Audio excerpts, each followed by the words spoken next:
What is up, guys? Zach Ginn here, and in today's video, we're going to break down exactly how to make $100,000 part-time in wholesaling real estate. So if you are a part-time wholesaler and you are ready to make six figures, I'm going to break down the ultimate action plan.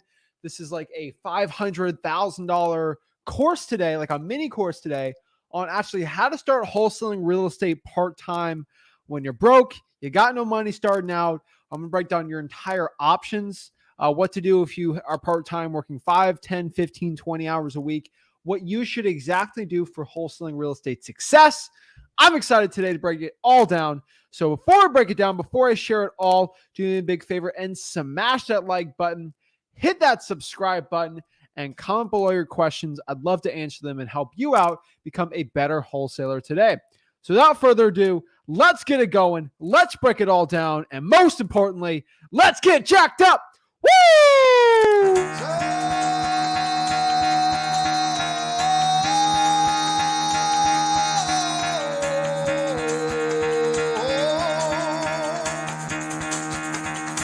Get the fuck out of bed, bitch. Go.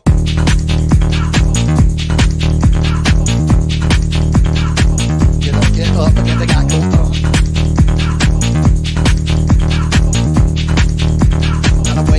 Time to wake up, bitch, get up. Get up, get up.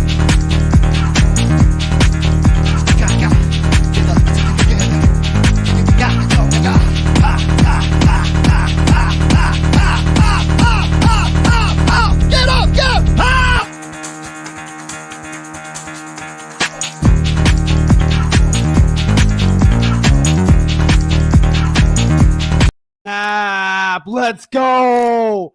I'm excited today, guys. We're ready to go. We're ready to break it all down and show you the entire wholesaling real estate process, part-time, getting started.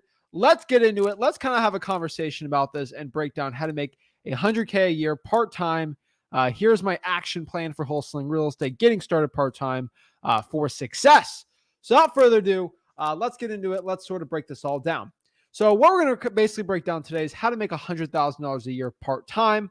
I'm going to break down exactly the best methods and basically an action plan on how to make $100,000 this year wholesaling houses part-time.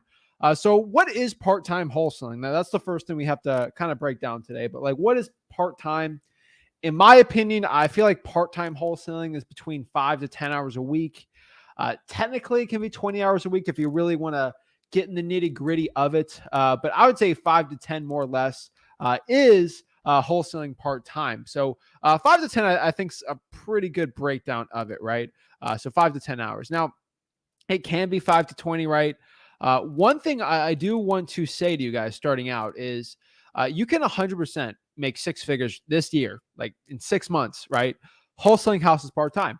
In under 6 months, you can make six figures wholesaling part-time. The truth is, it's going to take some work. I've never said this is an extremely easy process. I've never claimed that once, but it is a process that does take work. But if you're willing to go out here and take the action, you're going to do fine. Like, you're going to do very, very well. The truth is, most wholesalers aren't willing to take that action, and that is going to cause a lot of demise for their success. So the one thing I can tell you starting out is you have to be able to make a commitment to take action and be consistent. Consistent action is always going to lead to your success in wholesaling real estate. The people that do not take consistent action are just not going to be successful. So we're going to break down exactly right now everything you need to know about this. So I'm excited. Let's see. We're going to break down, first of all, like what's the actual steps, how much time you should be putting into it. Even if you can only give me 5 hours a week, honestly, you can always make time for it. So we're going to break it all down right now. So the first question is, how many deals do you need to do $100,000? This is basically my mini course, right? Like, it all comes down to doing $100,000 is basically 10 deals.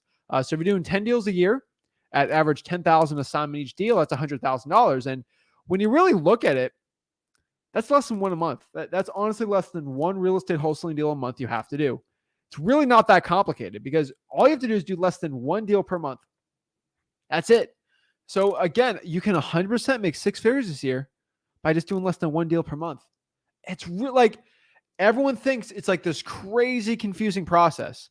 And the truth is, it is not. It's actually a very, very easy, simple process. It is not complicated. Doing less than 1 deal a month, 10 deals a year. That's it. If you just take consistent action on this, you're going to do fine.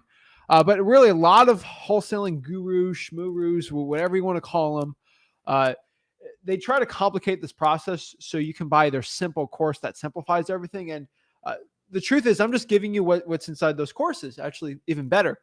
What I actually do is I break down the process in simplistic terms that makes it really easy for you to know exactly how to get going, how to take action, and what to do. It's like, how do you get strong? You lift weights. I show you what to do. Like, really, it's not like this crazy complicated process. A lot of people are like, what's the complicated? How do I run a mile in under 15 minutes? Like, just walk. And just keep walking and walk a little faster every day and get 1% faster. You're going to be fine. A lot of people really overcomplicate this. And that's really what I want to do is simplify this business for part-time wholesalers and just show you. So the one thing I can tell you right now, I do want you guys to understand this. This is a very important quote. Consistent results require consistent action. So if you're asking yourself right now, Zach, I'm not being consistent in my business. I'm not getting consistent deals every month. And someone always asks me like, Zach, how do I get consistent deals every month? Zach, you consistently get deals. How can I get consistent deals? The answer to that question is, how much marketing have you done? That's always the answer, right? Like I can always tell when someone comes up to me and says, I'm not doing consistent deals. Well, you're not taking consistent action. So if you want results that are consistent, your action's going to have to be consistent also. This is why I can always tell somebody that has cold call a lot versus people that do not know how to cold call. How you're good at cold calling, you're not an expert cold calling straight out. You have to have that experience, which means you took consistent action, you got that experience, and then your results were consistently well. So this is what you have to understand is consistent results equal consistent action. And this is a very important quote. Same thing, just flipped over. Inconsistent results require inconsistent action. So let's say this one last time. If you are very inconsistent with the money you're making in wholesaling, it's because you're very consistent with the action you're taking. You're inconsistent in marketing. You're inconsistently text blasting. You're inconsistently pulling cash buyers. You're inconsistently following up, and that's going to give you inconsistent results. That like when you show up every day and you do the work, the results just show up. And that's because you get very, very good at what you're doing. That's with anything. I don't know one guy. I know a lot of people that play Call of Duty that have been playing Call of Duty since middle school that still play it right now. And they put a lot of, they're all good because they put the hours in. Have you ever met a 13-year-old boy who's really good at Fortnite that destroys your butt? I have. Because he consistently plays the game and he consistently does well. Wholesaling is a game and I consistently play it. So I consistently do well. Like you ever pull up to a basketball court and you got this one guy's always there and he's destroying everybody because he's consistently there. It's so easy to tell the people that put in the work in this and the people that don't. It's different between the amateurs and the professionals, honestly. And there's people that have studied wholesaling, but they still get inconsistent results because they study it. They're not taking the action. They're just studying it. And so what do I mean by these two sentences? Inconsistent results equal inconsistent action. Consistent results require consistent action. Did I say consistent studying of wholesaling or learning about wholesaling? No, consistent action. Action is going to be more important than any of the videos you watch here. And yes, what I could tell you is it's a little complicated, like more or less, but like you have to know what to do, right? Like if I try to play football and I don't know the rules of football, eventually I'll figure it out by just playing with people or just like talking, but like, it'd be nice to get some of the rules or what to do. Right. And that's the point of the channel, right? Like the point of this channel is to give you the game plan of what to do. And I can give you the plays, but you gotta go run the play, right? That's the thing.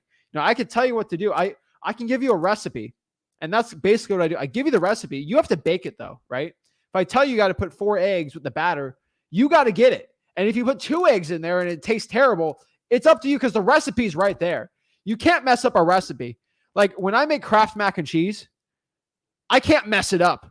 I measure the milk. I put it in there. I'll measure the water. I measure the cheese they have for me. Like, it's impossible for a big dummy like me to mess that up. Now, some recipes are complicated. Like what was a quiche? I tried to make a quiche last week. My sister was trying to help me make a quiche. I didn't know what I was so confused, right? Like, I don't have the tool. Like, that's complicated, right? Like, the cool part about wholesaling is it's like those recipes. You can make it really complicated. And for a lot of things, like, there's different recipes for people that aren't experienced at cooking, right? Like, I can make a banger cereal because I know the ratio of, I literally know a ratio of milk to cereal. That is reverse trying for dollars. Like, you look for ugly house, you put sticky note with what I say on it, and then boom, it's easy. Now, when it comes to cold calling, it's a little different, right? Like, there's a little more recipe to that. The experience is, but if I try to make that quiche like every single day for the rest of my life, I'm gonna be really, really good at it because I might fail starting out, but I'll get better and better and better at it. It's just what it all boils down to. Okay. I can make really good ribs. Just FYI for everyone, I can make really good ribs. I sucked at making ribs starting out. You know why? Because I've been constantly doing it at my house, learning. And that's the point. Grilling steak, all this stuff. Like it all comes down to the action and experience.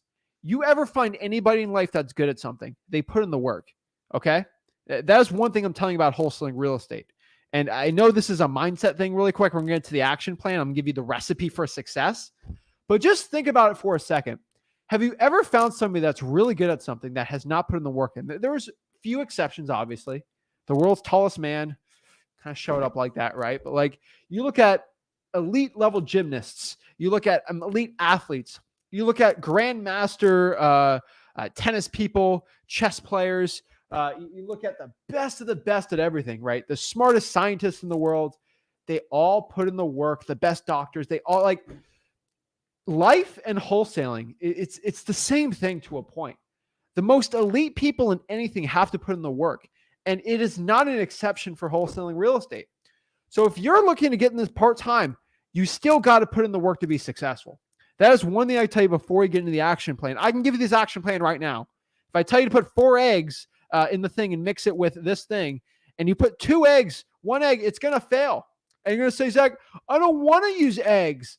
It's in the recipe. You can't get out of that, okay? So if you want to drive for dollars, the recipe is go in your car, look for ugly-looking houses in areas that are under the median home price in the area. That is it. There's no which way around that, okay? When I tell you to SMS text blast and you don't use my script and you fail, the truth is because you're not following the recipe. Follow the recipe, guys. That's how you become successful. And I'm about to give you the recipe right now. The reason I'm giving you this pep talk before I give you the actual results is you cannot deviate from it. Once you do, you're going to fail. It drives me crazy. And that's what I could say. So let's get into it. Let's get into it. My Zach's rant is over for the day. Okay. So how do you spend your time? There's 2 part-times. I've said this, I think a couple weeks ago. There's part-time and part-time wholesaling, right? Part-time is basically 5 hours a week of wholesaling real estate. That's not a lot, but if you're in part-time mode, this is basically what we're going to do, okay? So part-time wholesaling real estate is basically 2 hours dedicating a week to list pulling, 2 hours into your marketing, and then 1 hour for sellers and cash buyers and follow-up. Not a lot, but when I really break down everything here, when I really break down it all, you only got 5 hours, which that's for the smallest part of part-time wholesalers. It still works. The 2-to-1 ratio, that's the best ratio, okay? That's my ratio for the perfect whatever recipe you want, right? That's the ratio for success. You can do which way you want, but that's the ratio, right? So that is how I'm telling you to split up your day when you only have about 5 hours more or less. So let's sort of break this down if you need the action plan. So let's kind of break down the action plan, okay? So basically 5 hours or less a week. I would say you got a couple days for wholesaling right now. I'm assuming you have a full-time job. You got a couple kids. You're married. You got to spend time with your family. You might have older grandparents you got to see every week and help them out. Like you're a very, very busy person. I get it. Life happens. You just got to make time for it, right? So this is what more or less you're going to see, right? 10 to 12 p.m., 10 a.m. to 12 p.m. Honestly, on a Saturday, I would say the best results is going to be trying for dollars. and or reverse drawing for dollars. I recommend if you're local, in-person reverse drawing for dollars. If you are virtual, I would say just pull government lists from 10 to 12. If you really want to, code violations, water shutoffs, fire damage properties, pre-foreclosures, the arrest record list. This is all stuff on the bottom right here at freewholesaling.com. You can actually start pulling these lists right now. Remember, guys, freewholesaling.com. Now, 5 to 7 p.m., this is going to be Monday, I would say, or maybe a Sunday if you have to, a Saturday evening. Like there's 2 times. I always tell everybody, there's 2 best times to cold call. The best time to cold call is from 2 to 7 p.m. Monday through Friday. And the second best time to cold call is whenever you can. Okay? Whenever you can is the second best time to cold call. The best time to cold call is 2 to 7 p.m. whatever local time you're at. So if I am in Florida and I'm cold calling California, theoretically that will be 11, be 2 to be that would be 5 to, oh God, you guys are really enjoying me struggling on the math here. 5 to 12, right? 5 to 12, my time in Florida for California, because you just got to understand it's whatever local time it is with that person. If I'm cold calling the Philippines, it'll be a 13-hour time difference, right? It'll be 2 a.m. to 7 a.m. more or less over there if it's 12-hour difference, right? Just understand that would be the best time for cold calling. I would say most people starting out cold calling. The reason why I love cold calling, FYI, guys, is because you can gain that experience talking to sellers. You actually are getting better. You're putting the experience in the reps. And you're actually talking to sellers. So that's really good. I would say the best one is if you're doing virtual. I would do 10 to 12 polling and then code calling. Then I would add in some Zillow for sale by owners in there in the local market, the virtual market you're doing. They're working really, really well. If you're a beginner, it's really good to get that experience. 2 to 3 p.m., spend that on seller appointments, calls the next Saturday. I think that'll give you really good results. That's for my part-time action plan. Now, if you're doing a little more part-time, so this is part-time. I don't know why I have an extra part in here, but whatever. So this is what I do. If you have 10 hours, I would double this for 20 hours, but 4 hours for polling, list polling, 4 hours for marketing, 2 for seller. It's pretty much the same ratio. We're just doubling it up because that's really the perfect ratio. So if you're doing a part-time, this will be my action plan for 10 hours, right? I would say 10 a.m. to 1 p.m. Take that on a weekend, drive for dollars from reverse drawing for dollars. Just boop, boop, boop. Like I'm letting you guys know, like if you're seeing like a little sign here, I'm talking about drawing for dollars and reverse drawing for dollars. Very importantly here, if you can reverse drive for dollars, a code violation list, a water shutoff list, a fire damage property, if it's salvageable, though pre-foreclosures, if you can do that, I'm telling you, do it, because there's a very interesting law. It's the law of proximity, or quote unquote, I don't know if it's trademarked, the proximity principle people talk about all the time, where if you are around successful people, more or less your mindset shifts and you are successful. That's one law, but that's not what I'm talking about. The proximity principle also works with bad people. So if you're hanging around the wrong crowd, you're most likely going to do the wrong things. That's just, it's pretty much a fact. Now, wholesaling deals are the same way. If I'm around a really ugly looking house, most likely there's other real estate wholesaling ugly looking houses around that area. So if I go to a nasty pre-foreclosure in a good market, there's probably other houses like that, like a street or two over. So that's why I'm saying reverse try for dollars on government lists, put the sticky note on there and do it.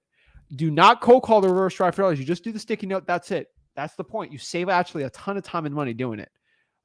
It works so well. I've been telling everyone to do it. A lot of people don't listen to me, but people like Fernando right here, he listens, right? I did reverse trying for dollars on a pre-foreclosure and I got 5 people who are looking to sell.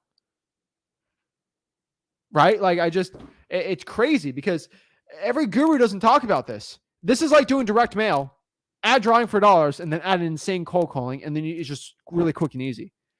This stuff works. No other guru talks about this. No other real estate coach talks about this because they're not creative. They don't know how to think. They don't know how to market. They don't wholesale anymore. They're all shams. They spend all day coaching you guys. They actually don't run a real business. I do. There's business for real. I know it works. That's what I'm telling you. Guys, when you hear Gary Vee tell you something, like go on, do this platform or do this stuff, and he's usually right. He's predicted like 4 or 5 things, and he's always been right on it. I'll give a shout out to him. It's like me, like when I tell you like this is working and I'm finding a very good arbitrage of success with a list, you guys got to be going after it, because the most wholesalers in this industry don't follow me. They don't subscribe. They're actually not watching this live right now. Most wholesalers actually aren't watching me or Rick. They never even heard of us. So if you're one of the lucky and few people to listen to me, giving free advice to you, you're going to have a big advantage. I would say 10% of wholesalers maybe even know who I am. That means only at best 10% of wholesalers in your market are doing the strategies I say, which means you're going to crush the 90%. That's insane. Most wholesalers have big egos. And so when they hear new advice, they don't actually, oh, I'm not doing that. Going to let the youngins do it, be successful, and then they go into it. That's what happened SMS text blasting for me. Every big wholesaler in my market didn't do SMS text blasting. That's a young thing. That's a new thing. We're going to do that. I did it, crushed it. Then they started doing it. People are going to start reverse trying for dollars a lot more in the future, because they're going to see young guys and gals like you guys watching, or people are beginners, or people that are just doing it, being successful with it, and then they're just going to hop on the trend.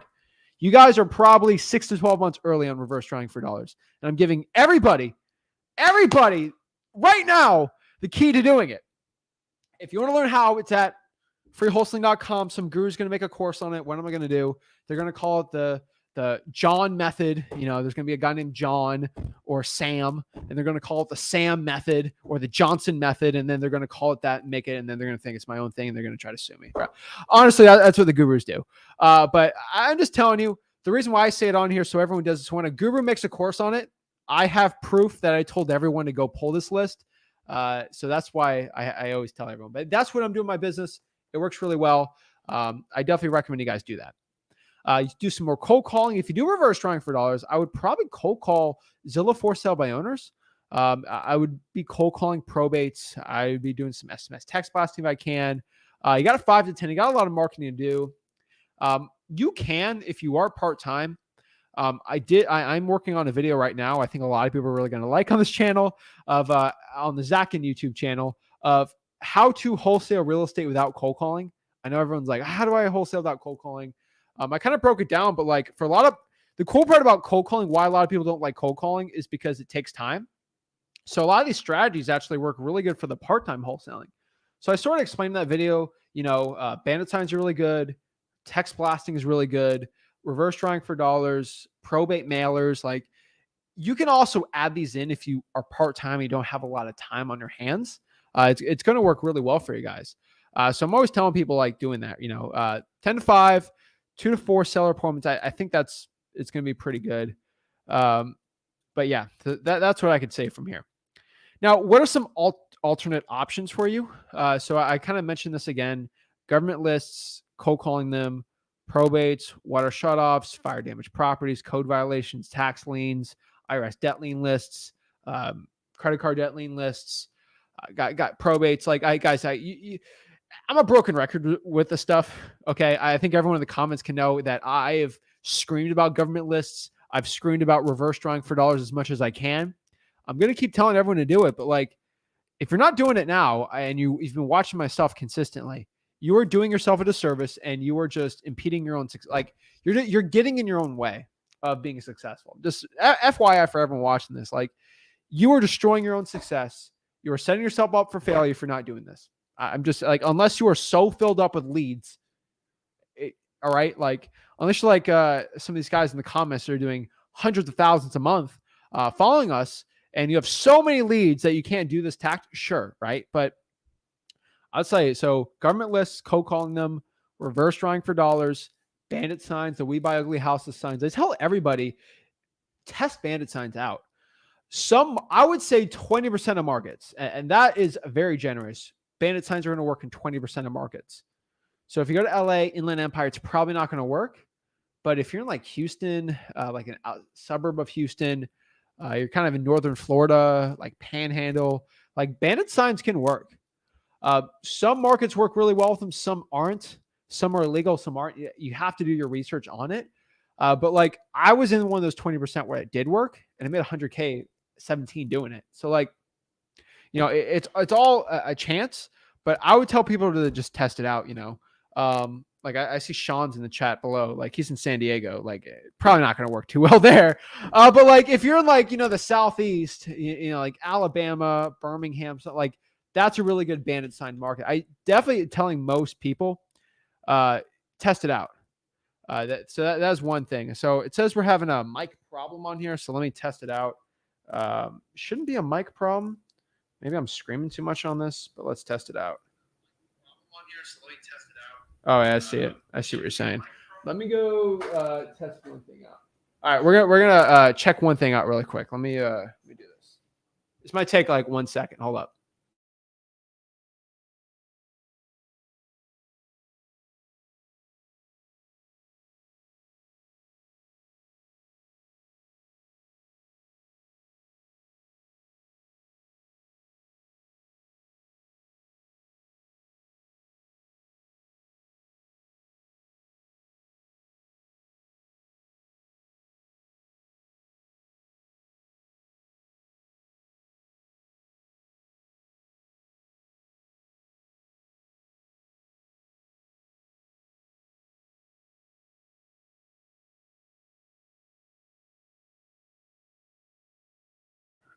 All right, I think it's fixed. Let me know if that's fixed or not. Sometimes the mic does that. I legit don't know why. I got to reset it. So let me test it one more time. I hate when that happens, but appreciate you guys. Guys, in the comments, just tell me if the mic's. Yeah, see, now it's working. So, it happens all the time. So give a shout out to D-Wank. Sometimes there's that little clipping thing. Sorry, guys, for that. But yeah, so let's kind of get in the. Just let me know in the comments because it takes 5 seconds to fix. I tested before the live and it was working. So whatever. So yeah, bandit signs, probate letters. So I would probably do probate letters. I think probate letters are actually really good right now. They're still pretty cheap. We have it all at freewholesaling.com. It all works really good. SMS text blasting is another really good tactic. I would tell you, love SMS text blasting. So SMS text blasting basically just text out a list, right? We teach you exactly how to do it at freewholesaling.com. So go there and you can learn exactly how to do it. So those are your alternate options for part-time wholesaling. The truth is, when you're starting out as a beginner in wholesaling real estate, the options you have are a little more limited because you don't have the time. The point is to be very effective with your time. That's why I'm telling a lot of people to do drawing for dollars and reverse drawing for dollars, because it takes time to pull a list. It takes time to skip trace a list. So if you can do it, if you can actively market while doing it, kind of doing a two for one, you're going to be a lot more successful. That's honestly what I've seen for wholesalers starting out, the people that just take that action. And remember what I said, consistent results equal consistent action. So if you consistently put in, I'd rather you do 5 hours a week for a year straight than do 10 hours a week for 6 months. One's actually way better because that consistency is like a muscle in your mind. And when you're able to put 10 hours in it, it's going to do a lot better. So let's get in some questions. I want to answer some questions. That is basically how to wholesale part-time, more or less. If you want to learn exactly everything I have to say there, just go to freewholesaling.com. I switched it up for you guys. So I'm getting questions like Luke's, like what's reverse drawing for dollars? Go to freewholesaling.com. I teach it absolutely in there. It's a free real estate wholesaling course. No way to pay me on there. All you got to put in is your email and a password, and you have your own account made for you, so you can track your own progress. That's how you learn it in there. So 90% of the questions that are asked, mostly from beginners, I love everyone starting out. I'm always here to help everyone. They can be answered at freewholesaling.com. I just want to give everyone an FYI. Most of your questions will be answered at freewholesaling.com. If you go through there, then we also have a 30-day wholesaling challenge for everyone starting out the first 30 days in wholesaling. You should check that out. It is at freewholesaling.com. And then all your questions are basically going to be answered there. Just letting everyone know, FYI. So let's answer some questions. We got a lot of people in the backstage. We're doing one-on-one calls also today. So the first thing I do want to explain to everybody that if you're starting out in wholesaling and you want to get some free coaching, right? Like I think a lot of people love the coaching, right? Everyone thinks I'm a guy that hates coaching. I actually love coach. I think real estate mentorship and coaching is essential for success. The thing is, I don't agree you should pay for this stuff, right? Like a lot of people learned how to become very successful in business, not from paying someone, but like from learning from the greats that give it out all for free. I think the Warren Buffetts, the Mark Cubans, Elon Musk, Jeff Bezos, they give their best advice for free. And I'm trying to be like that over there. I wholesale real estate. I do this business for real. I don't want to be a little guru type person. that's known for being the little guru type guy. Everyone knows, like, I don't want to be that person. I want to be more of the Warren Buffett, Elon Musk, Jeff Bezos, Bill Gates, like those type of guys that like they just give it for free because they make so much stinking money. They just give it out and they make all their money wholesaling. That's what I want to do, and that's what I do. So that, like, just FYI, that's where I'm coming from here. So if you want to talk to me, I'll let everyone talk to me one-on-one. All you got to do is go here. This is Wholesaling Houses for Real. This is my Facebook group. Just at 62,000 members. Woo! Love seeing that. 62,000 members. We have over 1,500 people every single week joining us. Absolutely mind-blowing to me. We have that many people hopping on and joining. 6,000 people every single month joining the Mastermind. Shout out to everyone who is hopping on the Mastermind. Right here, you can answer. You can even ask your questions. We got people like Cheyenne who just needs help with this lead. We're going to break down motivation. She's like, what are the repair costs on this? Everyone in the Mastermind, we sort of help each other out. We love it. It's awesome. Love helping everyone out. And then we have a little cash buyers. You can actually post your deals, find cash buyers in there too, guys. Is the ultimate mastermind for wholesaling real estate. How do you join that? All you got to do is go to Wholesaling Houses for Real on Facebook. And that's basically it. Just join it. Honestly, if you just search wholesaling, it's going to be probably the first thing that pops up. So here's the link right here. www.facebook.com/group/wholesaling houses for real. And then basically, if you want to talk to me one-on-one, you see here on the featured tab 5 hours ago, I posted this. You just click here. I shared a link. It'll bring you to the YouTube video, but at 5 p.m. Eastern, watch the video here, or you can join here on StreamYard and join and actually talk to me. So the StreamYard links to hop on and actually talk to me. I'm glad I'm considered a group expert in my own group. But that is how you talk and basically talk to me one-on-one for free, and you can ask your questions. This is literally probably $1,000 a call is the value, more or less, on these. And I give away $1,000 to every single person that asks me, which is great. Most gurus charge $1,000 for that little one-on-one session, but I give it out absolutely for free because I want to help everyone become as successful as possible. That being said, without further ado, check out freewholesaling.com and let's answer some questions. Let's bring up the first one here. Sosa. Yo, Sosa.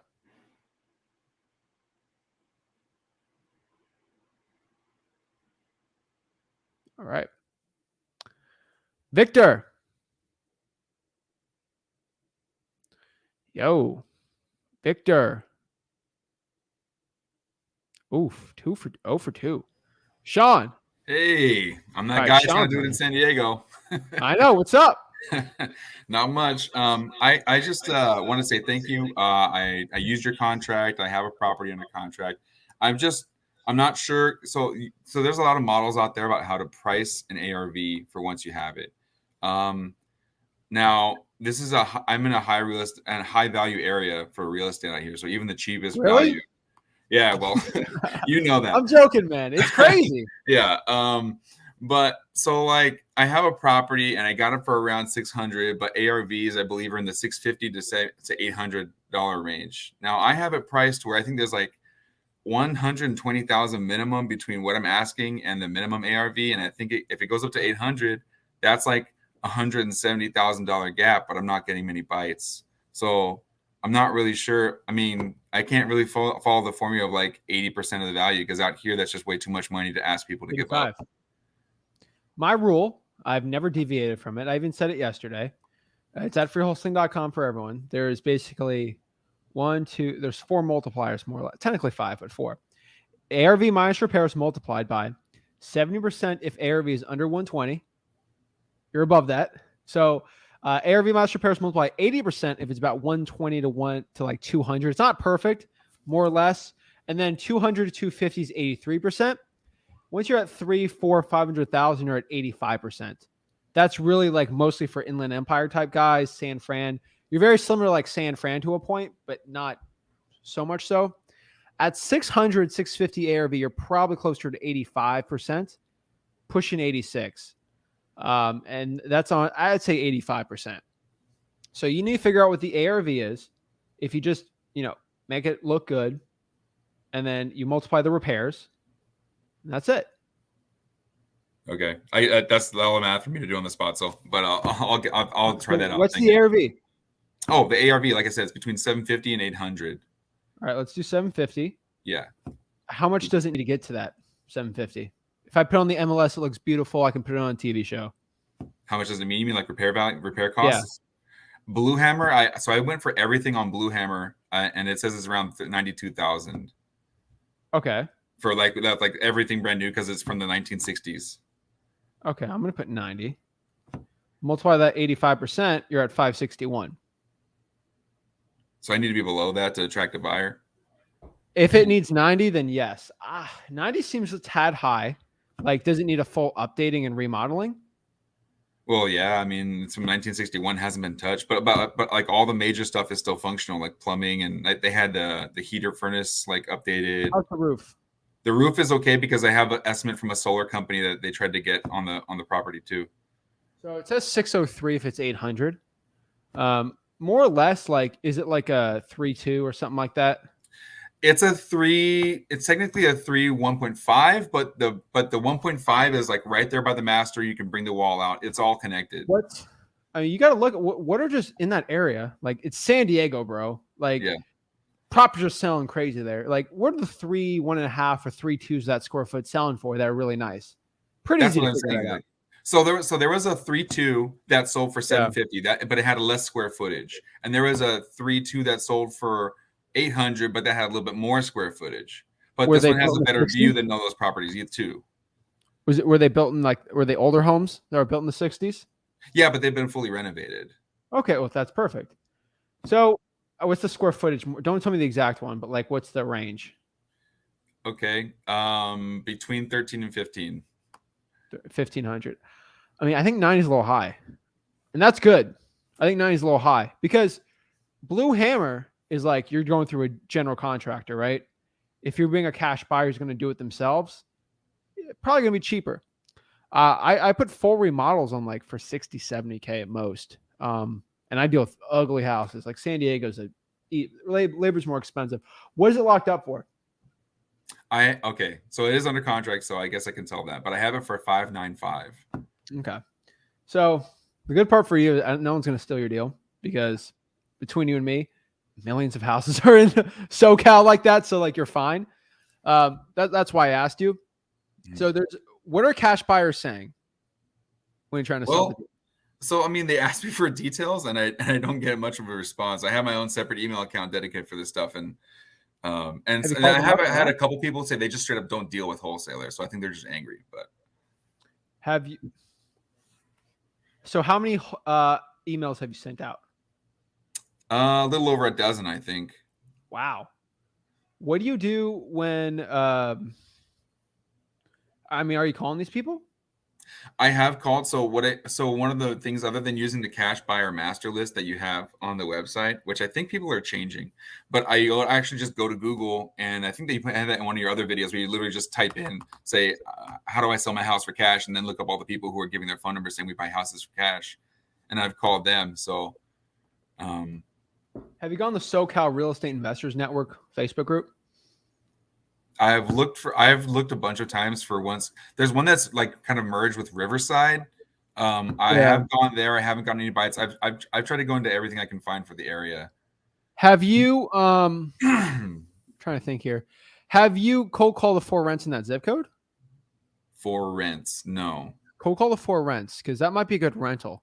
Because some people don't like the full renovations to throw them back on the market. They just want to rent it out. And it's kind of cheap, like 600K is out between, that's cheap for San Diego. Right. Well, also, cheap. I just know that there's like a big gap between 600 and 800. No, there's a big gap. There. I would cold call the 4 rents. I would go into actual Facebook groups and try to figure it out. I would go to some of the real estate investor meetings they have. There's going to be a group selling you a pitch meeting on there, but there's going to be some cash buyers on there. Okay. I'll be having conversations. And the most important part is, when a cash buyer says, I don't want to buy this, Sean, ask him why.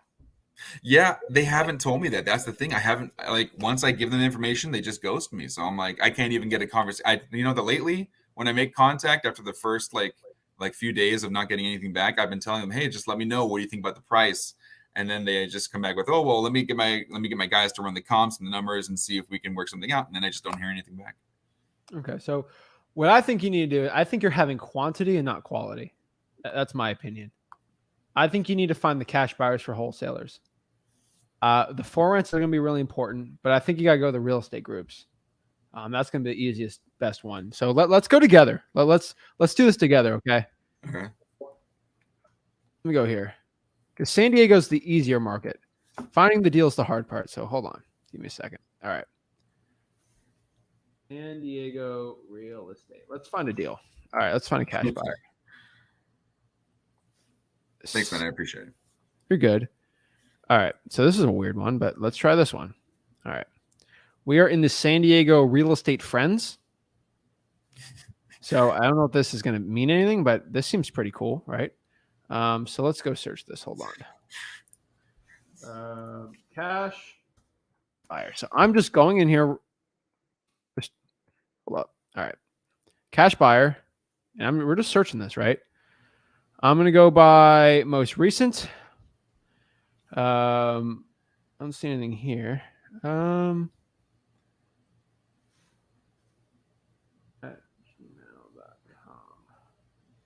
We got to be in the group. All right. We're getting some nice off-market deals in San Diego. Anyone buying it, DM us or shoot us, dispo at whatever. So I'm going to go to comments here. So let's see here. Fernando Cortez says he's buying houses.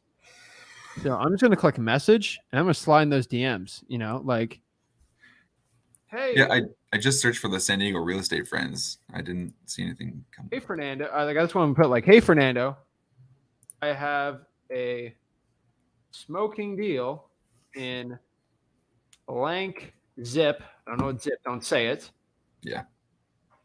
Are you still looking to buy from wholesalers? Mark. Boom. Right. Introduce yourself. Get a phone number. Right. And so like, all right, I got a few buyers. Send them over. Justin, that's a wholesaler.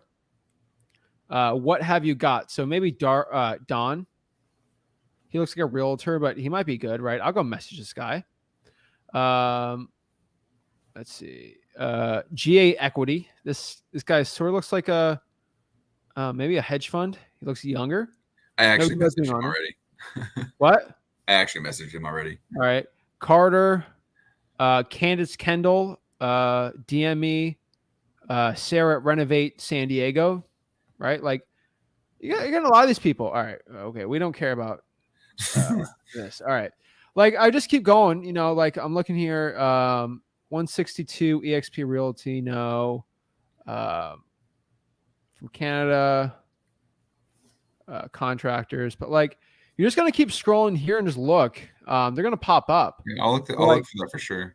Yeah. Like that's pretty much like, that's the best way I could tell you to find, like San Diego's pretty easy and it's the deal that's hard. So you might have a good deal. You might not. I don't know. You got to talk to cash buyers and you're not talking quality ones. Yeah. I can't even get a conversation started. Just send me the details and then nothing. So Sean, guess what we're going to do? I'm going to be really upset with you. So this is what we're going to do. Okay. You're going to go to that group and you're going to post.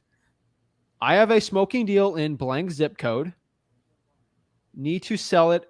It's an assignment deal. Something like that. Who wants it? Contact me at, put your email. Okay. Heck, put a Google Voice number. Post it on there, right? Yeah. I've been doing that in a bunch of groups, so it shouldn't be hard. Do that group. Do a bunch of like that. I'm going to tell you, I think that's going to be the best bet. All right. Well, I'll give it another shot. Thanks, Zach. All right. Keep it up, Sean. Let me know. Yeah. If you don't get it in 2 days, let me know because I do have people there that I can get you connected with. I really don't want you to give up your equity. So you keep going at it. All right. How would I go about getting in contact with you? Hop on the thing. You're talking to me. This again? Okay. All right. Bro, I get 500 like DMs, messages, emails a day, and they're all upset that I'm talking to you right now and not them because you hopped on, right? All right. You're the second person I talked to, right? Boom. So, yeah.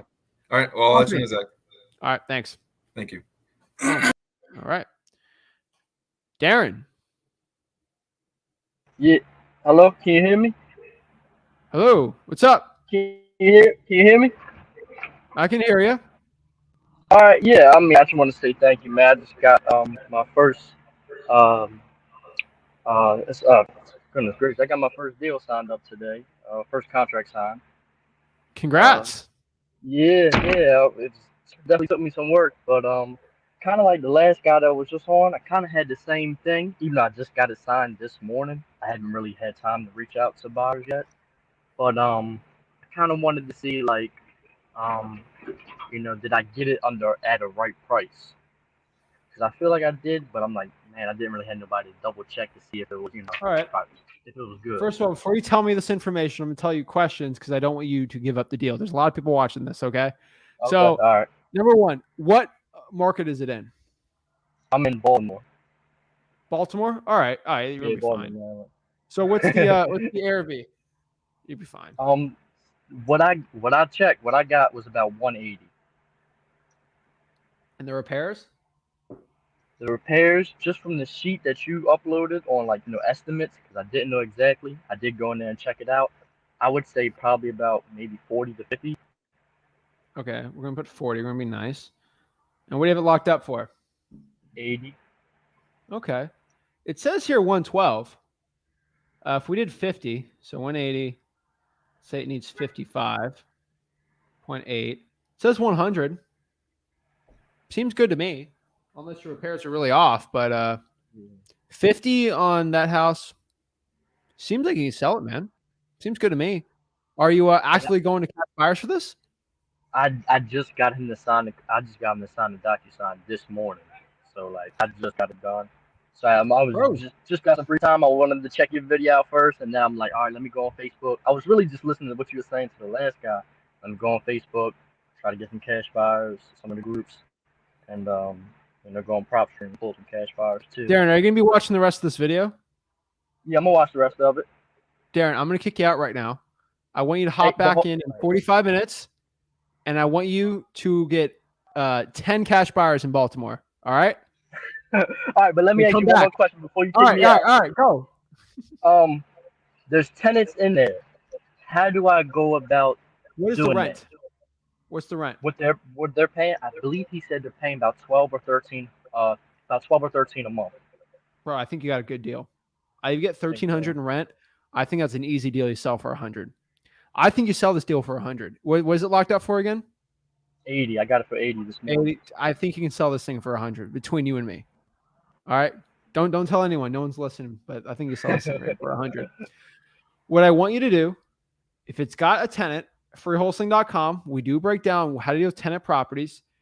You're actually, honestly, your best bet, dude, is going to be going to the 4 rents in that zip code for Baltimore. Yeah. But I think you should go on groups and just tell people it's a rental property. It's renting for $1,300, whatever it is, and you're looking to sell it. I think it'd be great. I think you post, hey, I have a rental property renting for $1,300. ARV is blank, whatever you want to put. Don't overdo it. And then I'm looking to sell it as an assignment. I think you post that in like 5 or 10 Baltimore groups. I think you pull all the cash buyers in Baltimore from those Facebook groups. You cold call the 4 rents, bro. In the next 2 days, you can get this thing sold. Gotcha. Okay, that's what. But you need to do one thing for me. You need to make sure that they follow the rules I have at freewholesaling.com for cash buyers. Proof of funds. They're okay with an EMD. They're okay with your title company. They're okay with a non-refundable earnest money deposit, all this stuff. So you might have to get through 5 or 10. Wait, you haven't? No, I watched it. I'm going to rewatch it to refresh my memory. Yeah, rewatch it. Those are rules. Those aren't suggestions because I want you to get this deal done. Because at the end of the day, if you get like $100 EMD from that cash buyer and the deal's done and you're upset, it's going to stink. So I want you to do all the right steps. Cool part, bro, you can hop on here and ask me before you sign the assignment of contracts. I'll go over it with you. Okay. Like I'll do that with you. Like I want to help and I want you to get this deals done. But speed's important, man. So don't stop your marketing, but let's go get some cash buyers right now. Give me 10. Come back. We'll talk. This came from your from one of the ones you suggested on PropStream. One of your niche lists. Love it. That's what it came from. Nice. Is he getting evicted? Huh? Is he getting evicted? Is the guy getting evicted? No. Is the tenants getting it? Oh, is the tenants getting evicted? Yeah. I don't know. Like they're still there. I'm not. That's why I wanted to keep them in there. Do I have to let them know they gotta go? What list was this then? I had to go back and check, but I believe it was tired landlord. Oh, tired landlord. Bro, this is beautiful, man. Go get some cash buyers. Come back to me in 45 minutes, and I'm going to break down, tell you what to do. All right? All right. Let me do that now. All right, man. Come back. All right. Go in the private chat, and let me know when you got the 10. Okay. All right. Keep it up. I'm forcing you guys to take action today. Because when you take action, you get results. Come on, let's get it. Congrats, bro. Shout out. We got a lot of Baltimore people in the house. Love it. Love it. All right. Wesley. Yo, what's going on? I'm blessed, man. How are you? I'm doing great. So I got a few questions.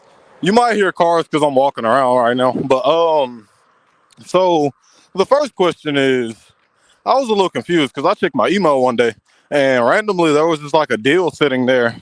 And they didn't even go through the JV form that I set up on Podio. They just sent me the deal. Like, I was real confused as to how they even got my information.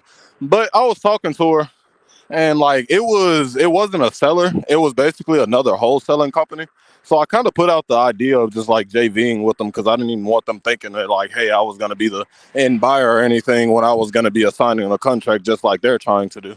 But I haven't received anything back, but I know that it was she said that she was trying to get an appointment set up, but I haven't heard anything back. I don't know if I should reach back out because it's been like almost a week since I talked to her, and I couldn't find many comps in the area, and the asking price was basically like $60K, and the comps that I was finding were pretty close to that, but I believe they were houses that weren't really renovated or anything. The property needed major renovations because the tenants have been in there for 11 years, and she said that the tenants will be moving because they're only paying like $600 in rent and they know that rent is way higher.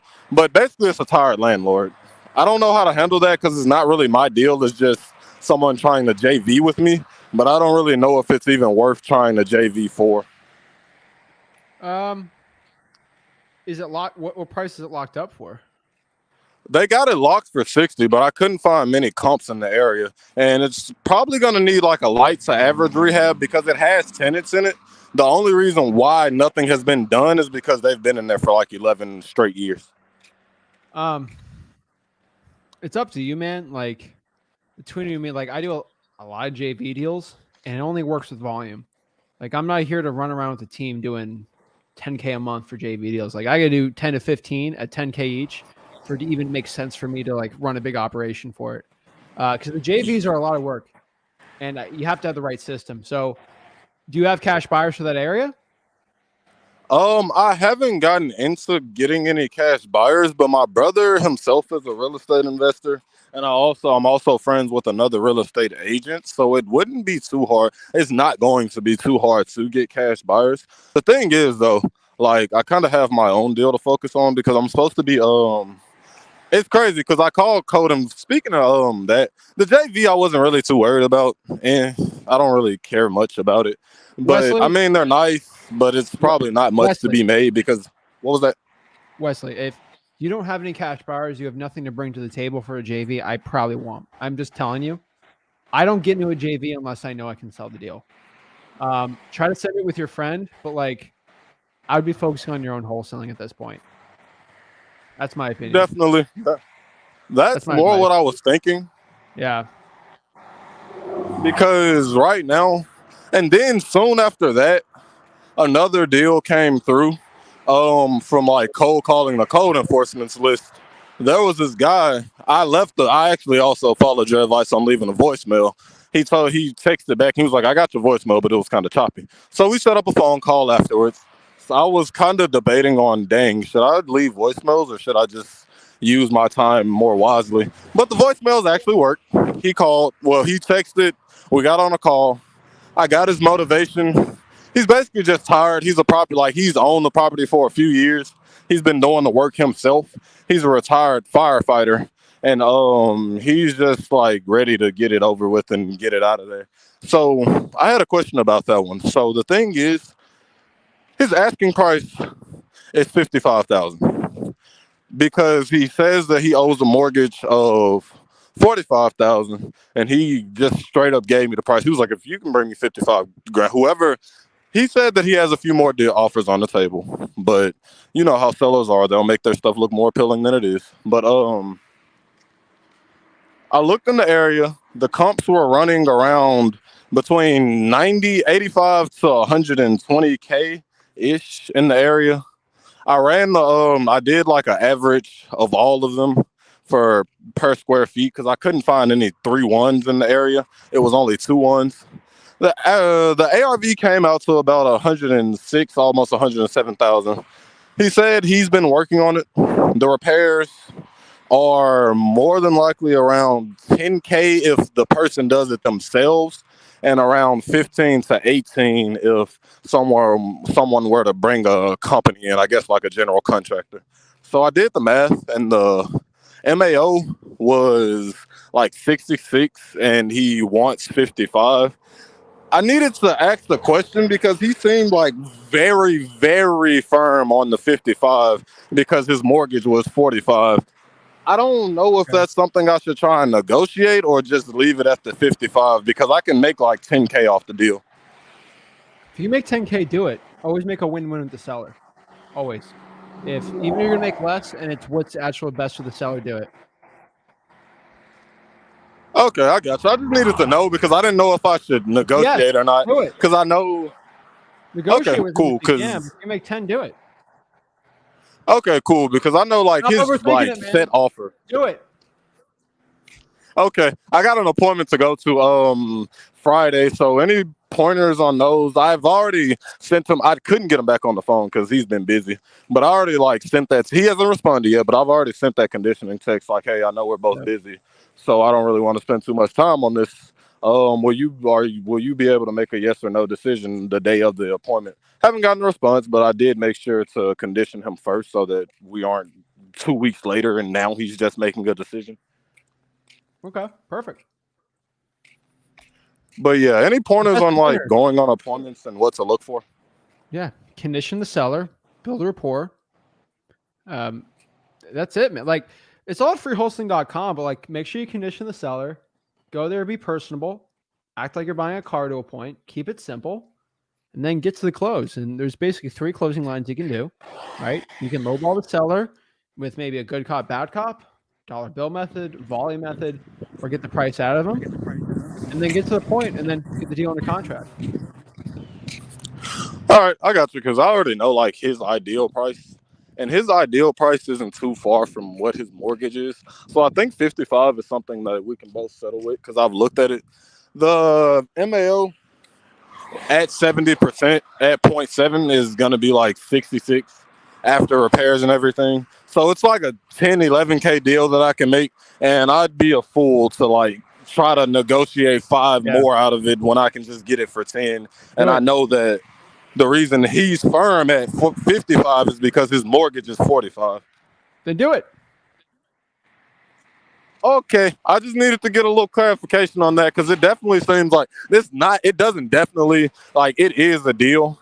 I'm just gonna bring the contract with me, or I might have like a digital one so that we can get it signed there. But yeah, I always like to get your input just to make sure that like things go a lot smoother. Print a contract and bring it there. Okay. Okay. Well, yeah, that was all I needed to know. And what's crazy though is like what amazes me is I haven't really had much time. Well, I have. I won't lie. I've been slacking. But I cold call like 5 hours, like 5-6 hours, 2 days straight, probably like 10 hours in 2 days, 10, 11 hours in 2 days. And then like it was off the code enforcements, and he was like, "Hi, yeah, I'm willing to sell. Please take this off of my hands." Dude, that's how it works. Every code violation deal I found is they're motivated. You gotta get through a bunch of bad ones, but like they're motivated. Oh yeah, definitely. So the house is actually in a pretty okay condition. He said that like I'm gonna do my own due diligence, but from him saying what he said, he's been working on the house off and on. So it's not in a horrible condition because he's been working on it. He says that the roof is like new, windows are new. There's one broken that he has to replace, and like the AC is disconnected. But that's like kind of the most extreme part of it, I guess. All right. Well, you know what to do, man. Go after it. Definitely. I'm gonna go to that appointment Friday, see if I can't get it locked, see if I can get it locked up, which there's no reason I shouldn't. There's money for me, there's money for him. So I'll just normally I'd negotiate, but I'll just lock it up for 55 to make sure I don't piss him off trying to go lower or anything. All right. Well, let me know. All right. Thanks, Zach. Have a good one. Boom. He was on the highway. Whoa. Keep it safe. Joshua. Hi, can you hear me? Loud and clear. How are you doing? I'm doing great. How about yourself? I'm blessed, man. That's good. Well, first, Zach, I just want to say thanks for doing these lives and providing so much value. You know, you and your dad with consistent YouTube videos as well as the course. So I greatly appreciate it, as well as, everyone else who's watching or who's going to tune in later. Oh, yeah. What's up? How can I help you out? Okay, so I've been pulling lists. Initially started with credit cards and tax liens, and then I didn't have much success. So I went on to pre-foreclosures. So I guess my first question is, you don't personally cold call or SMS text blast, correct? I do. Okay. All right. So you do. So typically, how many contacts does it take in order to get a contract? What list? Pre-foreclosures. Pre-foreclosures for texting will probably be, I'd say 2,000. Okay. I'd say probably be 400 reverse drawing for dollars. Gotcha. Okay. That's what I was looking at as well. I was looking at essentially a 0.1% conversion rate. But I was essentially just seeing what ways I could do something different. Once I call it, usually, a lot of angry people. And What market are you in, Joshua? I am currently in Miami-Dade, Miami-Dade? also doing, yes. If you're in Miami, I would reverse try for dollars, pre-foreclosures. Okay. Reverse try for dollars, code violations. And then I would probably cold call the water shutoffs also. Those three. Okay. Make sure the property values are under 450. Exactly. Yep.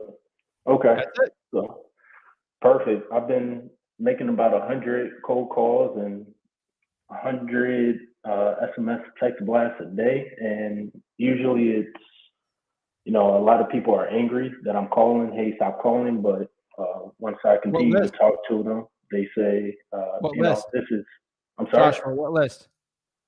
Foreclosures, pre-foreclosures. You can't cold call a pre-foreclosure. Don't cold call a pre-foreclosure. Okay, so just go through freewholesaling.com. Well, I have a pre-foreclosure module. The first thing I say is do not cold call a pre-foreclosure. So I recommend you go through the course. It'll help you out. That 1 hour little module will save you hours, because these people are getting loan sharks calling them, financial services. My cold calling results are terrible, but my text blasting for pre-foreclosures work really well. And also my reverse drawing for dollars. Okay. All right. Perfect. Thank you, Zach. All right. Thanks, Joshua. Right. Okay. Boom. Awesome. Appreciate it. All right. Love everyone on here. Keep it up. Keep it up. Zach. Yo. So eggs. It's a joke. How you doing? I got another bowl right here. Anyway, oh my Lord. Yeah, don't forget about it. Anyway, yeah, like you said, I'm gonna on the weekends reverse charge for dollars for that pre-foreclosure list, and then see how many responses I get. But during the week, I've had a plan to get my cold calling skills up, because that's something I'm really interested in doing, and I'm good at it. So I was looking at, or I watched your live stream yesterday, and you got me interested in doing for sale by owner. And so I was scrolling through a for sale by owner list, and I think I might have found a potential deal, but I just wanted to check with some things with you to see if the. Well, Zach, let me ask you a question real quick. Did you call this person? Yes, they did not respond. Okay. Their description says that they are open to changing the price, and they're currently listed it for 65 grand. And the house is in horrible condition. And Don't tell me the city. The city? Don't tell me it. Don't tell me. Okay. Because everyone can see it. Yeah. So don't say it. You want me to send it to you somewhere? DM, if you can DM it to me on Facebook. Facebook. Yeah, I can look right at it while you're I talking. think I've DM'd you before on there. You might have seen it. Yeah, DM me on that one, but keep talking while you're doing it. I'll look it up. All right, ignore my previous message, please. All right, I'll look at it. That was a while ago. Is it Zachary Hen? Yeah, there you go. All right, I'll search you. Anyway, yeah, Zachary Henderson. Anyway, okay. It probably needs around 100 grand in repairs, and it can probably be sold for around 190,000. So it's a deal that I can probably make 10K off of, 10, 15 grand off of. It's a 3-bedroom, 2-bath, but it's in really rough condition. If you can see the photos on Zillow, I'm looking at it. Nice. But in the person in the description, said they're negotiable, and if you look at the price history, they've actually lowered it a lot, and it once was at 55,000, which that was going to be my offer, probably 55,000, because it would have enough room for me to get around 10 grand off this. But I was wondering if this person, or if this would be a good deal for me. You have to be at 40. It was listed at 49. I would cold offer 40 starting out. Okay, just lowball it, see if I can get lucky. No, not lowballing it. Not lowballing it yet. Your partner, I don't care what name he is or her name, is at 40 at it.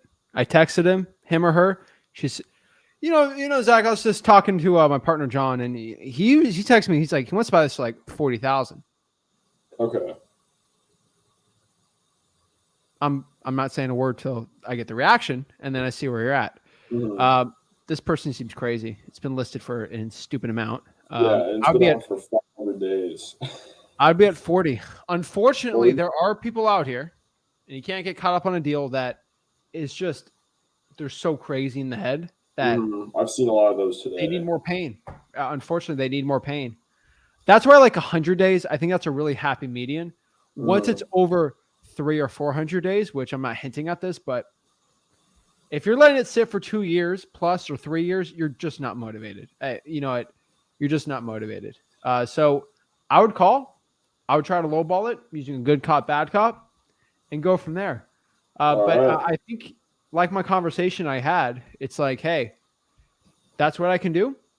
Miss Seller, I'm going to offer you 40 right now, but like, hey, you don't want to take it. What I'm going to do, should I come back in a year and then you take 40? Because I'm not going to be at 40. I'm going to be at 35 because it's going to get worse condition. So do you want to take it now or later? Okay. Yeah, because I can also get a cash buyer for this pretty easily if I were to get it at 40, because it makes sense from an investing standpoint for a cash buyer to get this because they can resell it for after 100 grand in repairs. If I can take like 10, 15 off of it, maybe even 5, I'd be happy. I'm only 17, so any amount would really be good for me. Yeah, it makes a lot of sense. So yeah, I'll look into this. You know why I came up with 40? Why? Because this is always a rule for lowballing. Think of your lowball offer and then cut that by 25%. You were at 55. I cut that by 25. That's like 40. Whatever you're uncomfortable with, drop that by 25 more. Okay. Always. Just to try and get extra money out of them. Go for no. Go for no. You need to know from this person. If they say yes at 55, you could have got it for 40 or 50. Okay. Yeah, because he's at that. Because I was just confused because even though it's been listed for such a long time, the description makes it seem as if they do want to sell it because it says available again in the price history. They've constantly been like lowering it. And he recently did up it, like really recently. But I mean, I can probably easily get that back down again. I don't think I'll have a single issue with that. All right. Well, you live in the Midwest.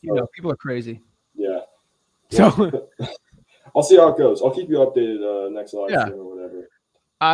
What I'm telling you though is, here's the honest truth. You got to probably talk to like 10 of those people to get like 1 or 2 deals. Okay. So don't get your emotions set on one. You're gonna have to do like 10 of these. Yeah, And like when I talk to these people, like I'm so unemotionally attached to these houses. Like I gotta go through 10 of them to get one. You know, like I went through 20 yesterday, or like 15 just to get to the 2 decent ones, right? So, dude, call it always. Lowball it. Go after it. You got this. I would stick to you're doing the reverse drive for dollars the right way, but I would also see if you knew code violations in your county too. I would rather you cold call code violations than there are a lot of code violation areas, like a lot of people who don't pay their stuff, or there's a lot of tall grass here too, and a lot of blue tarp roofs. I've seen a lot of it. So that'd also be a good list to call. So thanks for the help. I know there's other people who want to get on, so I'll get off. All right, you're 17, so you can have the school project excuse because you're part of my school. It's believable, man. You know, you're not 55 with gray hair popping up to the code violation. Code enforcement. I pulled up at 17 to the same exact thing. Money. So go in person and ask nicely, and then act like a kid. Don't act professional. It works out. It actually works very well. Okay, and then because I can also have somebody, like if they don't trust me and they want somebody else who's older, I can have somebody JV on it for me if they want somebody who's trustable. I already have a couple of people I've networked with who can do that, like all the signing and stuff, which I can do by myself. But if they don't feel comfortable, I didn't know that. I didn't know you're supposed to like make an excuse for a school project. But I'll try that, and I'll get back to you on how that goes. All right, keep it up. Thank you. Doing well. Boom. Love it. Zach's taking action. I love it. The Zachs in the house are taking action today. So I love to see that. Guys, action is going to be the key to success. Consistent action. You have to show up every single day and do the work, and you'll get better. So I love everyone in the chat here getting better every day. Yo. Yeah, what's going on, Zach? How's it going? I'm blessed. How are you? I'm doing good. I just had a few questions. So I got a property under contract. I don't know if you remember, I had closed my first property. I remember that. Yeah, so I just, I have 2 properties under contract.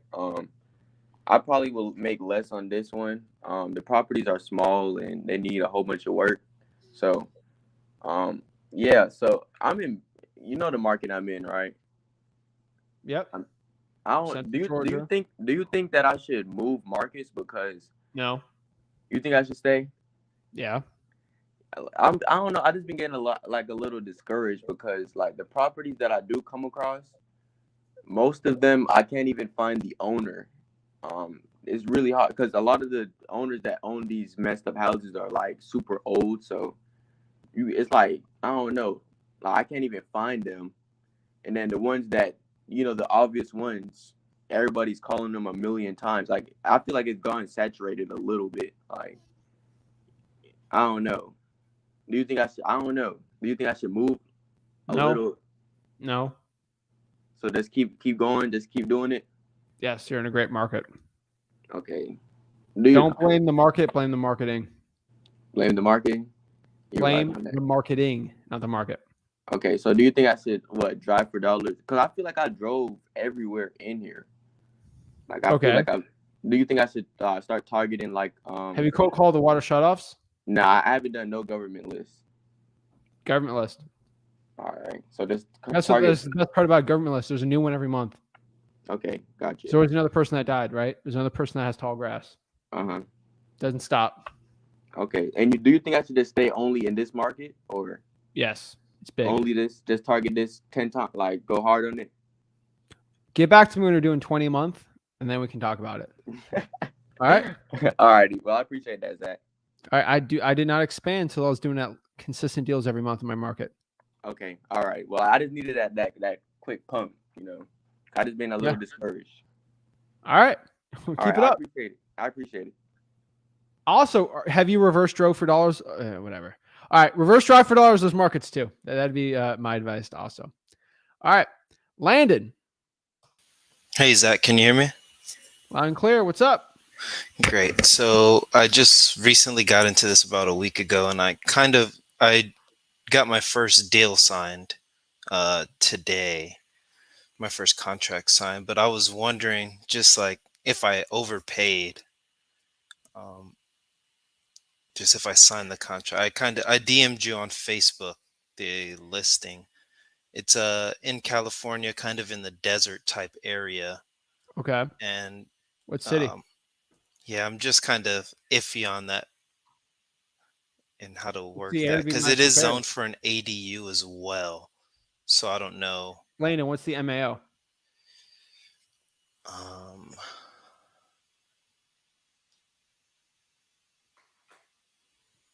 I'm not sure what that acronym stands for. Go to freewholesaling.com, Okay. go through the course, and then come back. That'd be my Okay. advice for you. All right. Thanks. All right. You gotta get knowledgeable, because if you don't know what the value of the house is, how are you going to sell it to a cash buyer? Yeah, I seen the value is around 120. Okay. What's your name that you DM me? Landon Eves on Facebook. All right, let me look. I have to search you up because I have too many. All right, Landon Eves. All right.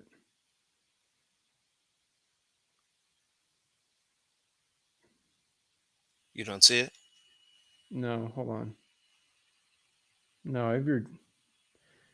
I search you. It pops up on with you and a dog. I don't know if that's you. Oh, no. Landon Eves. Oh, right here. Nope, nothing. EAVES. Yeah, it says sent 9 minutes ago. Okay, I see it. All right, what about it? So you have it locked up for what price? 9.5. Okay. And did you send this to a cash buyer? Not yet, because I have it under contract where the buyers told me that they would fix up the carpet. You can see it's kind of uneven. And there's a few other things that I put in the contract that they'd say they'd fix up before. So I was kind of waiting for that to get better pictures. Is that like the right way to do it, you think? No, I'd still try to sell it. Try to get it up right now. Yeah, I'd still try to sell it. Okay. You actually locked it up for a decent. It looks like a decent deal, honestly. Okay. Yeah, I just wanted to get after it. I am definitely gonna go through that full course because I just did the flip with Rick one. I would definitely. The freewholesaling.com course? No, I didn't do that one. There's a different. Mailing mastery? Yeah. Okay. Well, that's just the direct mail one. Freewholesaling.com is more general. So this, I think it's actually decent. I think you actually got a good deal here. Okay. You already know what to do, though, right? Yeah, I'm kind of in this market, so I'm like, I live in LA, so I don't obviously want to do stuff out here. I want to kind of branch out into the desert type areas of California. Honestly, I would probably go to Zillow, cold call the for rents in that area, and then go on Facebook and find it. Freewholesaling.com. Just go to the cash buyer section. There's some Facebook tutorials. I would start posting ad copy that I have on there and just start finding cash buyers. Okay. Yeah, I was wondering if I should wait for him to do the improvements he said, but I'll definitely get that up ASAP. ASAP. I will definitely. And just tell them that there's going to be improvements done after. Okay. Perfect. I appreciate that. Keep it up. Boom. Awesome. All right. Yo, can you hear me? Yeah, what's up? Hey, what's up, Zach? Just got off of work. I do have a couple questions. I've been going through the course. I did send out my mail, my letters. I sent them out Tuesday. But I do have a couple questions. When do I know when a property is going on probate? You know, because your dad talks about how I don't have to wait for the probate to start. Yeah, it depends on the state. Okay. Usually, I think you're going to be fine. Are you doing Indiana, Wisconsin? Yeah, Indianapolis. Okay. I think you should still be fine in Indianapolis. I would just search and look it up. But yeah, you can still lock it up. The probate happens when the probate's filed with the court. Right. So that's going to be the fastest. Okay. So I don't have to wait for it. I obviously know that, right? Okay. Yeah. And then another one I have, when pulling a list and the PR has been removed, what does that mean? Like, because when I'm looking at the list that I have from the one from the clerk office, I'm pulling myself. I come across some PRs that have been removed. Is that like should I still market to them or I would market to the heirs to the if you heirs can. then? Yeah, there should be other. What if it doesn't show any heirs on the I probably wouldn't market to it then. to them at all? Not even to Yeah, the estate? you can do it to the estate, but there's no PR. I would not mail to it. Okay. Okay. All right, for sure. And then I have another one. All right. So I'm trying to stay as organized as possible because I don't want to, I don't want to get myself confused. And I know that's a big part of, the whole business, to be as organized as possible. How do I go off by adding the new probates into like my podio? Because that's how I'm trying to stay as organized. I'm adding all my pretty much other ones I did. Yeah, I only put leads in Podio. Okay. All my motivated seller lists are on like Google Drive. Okay. Like a Google Excel or something like that. So I have like a Google Sheets. Okay. For them. So June probates, July probates, August probates. That's how I organize it. Okay, for sure. All right. Okay. And then pretty much I can still market to them, right? I see that your dad said don't send out the second letter after 30 days, pretty much. Should I wait 30 days? I do one letter and then I'll cold call them. Cold call them. I don't do 2 letters. So right now I should start cold calling them, right? Yep. Because I'm pretty much just going through the course all over again because my niche is probates. That's all I really want to focus on. You got to cold call them. Yeah. Mail and cold call. Mail and cold call. That's it. And then just keep adding the new ones, right? Throughout. Adding the new ones. All right, then. Okay. I guess I'm overthinking it. You are, man. Have a great one, man. Thank you. Keep it up. Wait, do you know the script? The script for the probate? Yeah. Shoot. I think I have it in my notes. I'm yeah. All right, no, it's okay. I'm just letting you know. Are you the owner of the house and are you interested? Oh, okay. House is the deceased house, and are you interested in selling it? Don't bring up you can't even think about it. It's that simple. Okay. All right, for sure. Oh, one last question. Would you recommend me to call? I know your dad said to call the title company and ask for them to refer me to a probate attorney to try to build a relationship with them and see. Would you consider? Okay. All right. Yeah. Like I said, I'm overthinking it. I'm just gonna get to it for sure. All right. What's this cold call script? What's my cold call script? What's this cold call script for probates? Shoot, are you the owner of the property? No, right? Are you interested in selling the property? That's it. Are you the owner and are you interested? Okay. All right, for sure. Man, don't complicate it. Yeah, I'm not trying to, but thank you, Zach. I really do appreciate it. I'll talk to you. I'm gonna ask you next week. All right, for sure. We'll do. Yeah, for okay. Sure. All right, man. All right. Thank you. All right, peace. You too. Thank you. Gotta keep it simple, guys. Keep it simple. Stop overthinking it. Good morning. Bang, Zach. How you going? Good morning, man. What's up? Oh, mate, I just wanted to get on the show and talk to you live. Awesome. What's up? I want to come out to. I'm flying out in the next couple of months. I've chosen a new market. It's Port St. Lucie, and I've got a new strategy. I'm going to go door knocking for dollars. Are you in? I'll go with you. Yeah. You reckon sure. You reckon there's a YouTube video there for us? Sure. Just do me a favor. You gotta have to let me know what market, because I don't want you to get in trouble. There's some places in Port St. Lucie that aren't like Australia. A little scary. Mate, I've got a knife. That's not a knife. This is a knife. That ain't good enough. How you going? I just thought I'd jump in. I've got anxiety. I've had high anxiety lately because I've been watching you cold calling live, and those for sale by owner callers are just getting brutal, aren't they? They had you. Those good ones. They were giving you a hard time yesterday, mate.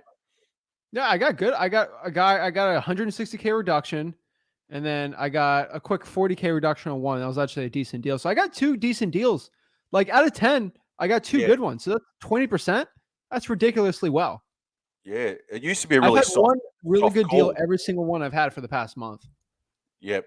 Nah, good stuff. I was watching it yesterday, and it used to be a soft call, but now they're getting a bit more tougher, these guys, aren't they?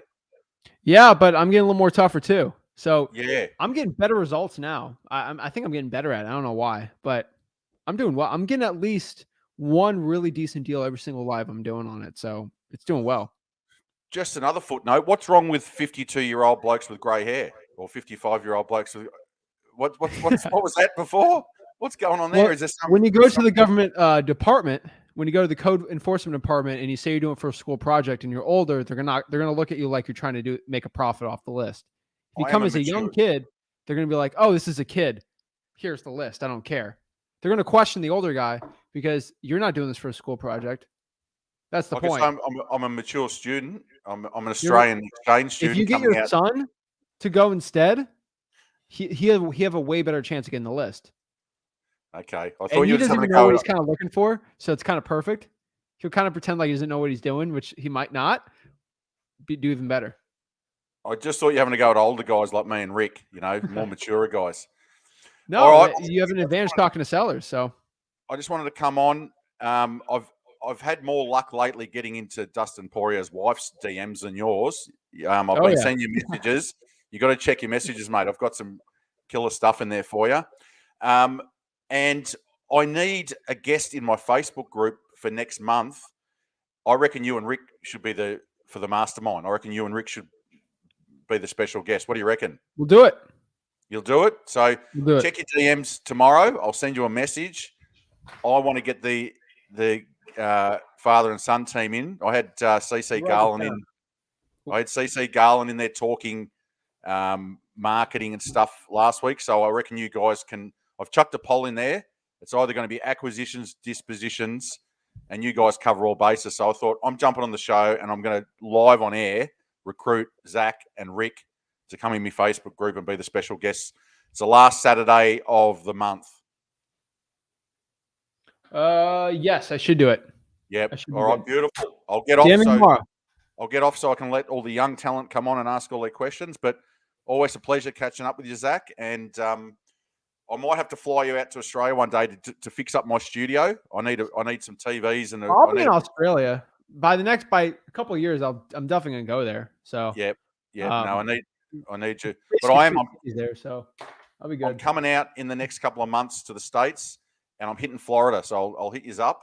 And I want to do a door knocking for dollars, which could be part comedy with Zach. I want to go door knocking for dollars. I love it. All right, let's do it. Let's do it. All right, Graham. Appreciate it. Take it easy. Always a pleasure. Right. See you, mate. Thanks. Boom. Love it. That'd be fun. That'd be really fun. All right. Check out Graham. Love Graham. Joel. Unmute yourself. I can't hear you. There we go. Got it. What's up? Man, you're the boss, man. You guys are the goats. Oh, by the way, go Dolphins all day, every day. There we go. Man, I started doing some text blasting some months back, and I was also working on my CDL. So I actually got, right before I went to get my CDL and stuff, I actually got someone under contract, but the deal wasn't too good. She had two loans on the property, and there was just not enough room there. And after I had the inspections done, I'm in Tampa, but this was in North Carolina. She ghosted me, like, after it went to title and all that stuff. Because I told her, I was like, I can't make the deal happen because it's just too, there isn't enough, for me to be able to just get you anything. Every person that went up over, kind of gave me the same spiel, like there wasn't enough. And actually that like shook me bad. So I completely stopped doing it. I went and I took my driving test, and I'm trying to get back, but I'm having like analysis paralysis now. Like, have you been in that situation? That with what, seller ghosting? Like, just continuing or starting again, because I stopped and I like took a break without following through, and this is like the perfect, video. I was like, let me try to jump in here, but I'm surprised I got in, to be honest. I let everyone in. I was just expecting it to be like a big old line just waiting. I'm like, I'm gonna run out of time before I could get in with Zach. Nope, no one ever wants to talk to me, so it's perfect. It's a joke, but yeah, man. I mean, the only advice I give to you is consistent action equals consistent results. So that's the only formula I can always. I can look at anybody's results and just see what their action was, and I can see what anyone's actions, see what the results are going to be. Yeah, And kind of. vice versa. I So, got restarted again like 2 weeks ago, and I had like I was using Roar for like my text messaging, and I have Podio, so I I'm like ready to pull the trigger again, but I'm kind of scared that the same situation is gonna happen again. Like somebody's gonna just ghost me, and I'm gonna be left with like a contract with title, and this person is not going to show up or is not going to contact me, and like I'm responsible, you know what I mean? Like I wouldn't know what to do if the person just disappears, and I like, how do I can't, like, that was my thing, because she never responded to me until basically I had it at the title, the Iran title and all that stuff, and she wouldn't pick up the phone. I went on like South Carolina, like some website, like randomly, and I got like a cancellation form, and I emailed it to her, and then she just emailed back. But what if, that's what I like, with like 2 days left before closing. So I was a little bit shook, to be honest, because I'm like, I don't have 130 grand to just buy a property when I was trying to wholesale it, yeah. So that was a thing that kind of shook me on that. So in a situation like that, do you have like, I looked at your at the contract. I've done like most. I'm probably like 3/4 through the course. Um, but I didn't see anything in specific that like put that statement, or put like a addendum or something like that in the title that says that, like, if the person doesn't show up, I could just cancel it without someone else's, like the owner's No, signature. you don't want that. You want to go for damages if they don't follow through the contract. Okay. So Because if they don't show up to the closing table, or they seller or don't, buyer, the seller, that's what I they was can be worried sued about. for not performing on the contract. That's the Okay. point. And that would be something that it would, like, I would have to get a lawyer, or that would be through the title company. How would that You're a work? lawyer, yeah. Yeah. Okay. Usually that threat loan will get someone to close. This is Okay. big boy stuff, This is real paperwork. Yeah. Well, I was kind of like stuck in the middle, because the buyers fell through because there wasn't not enough room to negotiate. This probably could have been like a creative finance situation, but I wasn't. Why didn't the seller? How many times did you follow up with the seller between the contract and the date you had to cancel? How many times a week? like every day. Every day. Yeah, I was. So Like, why'd she ghost you? because the house was like, she wanted like 118 grand. The house was really, it needed more repairs than I anticipated. So I was trying to sell it for like 130. So I was just trying to make like 10 grand, 15 grand or something like that. I started lowering the price, but to everyone, the ARV was like at 180. But then everyone that was coming in was like, yeah, it needs like 50 grand of repairs, because everything was like from the 70s. And, like, I had multiple people kind of give me the same thing. And she just wanted to have enough because she wanted to move to like another state to be closer to her family.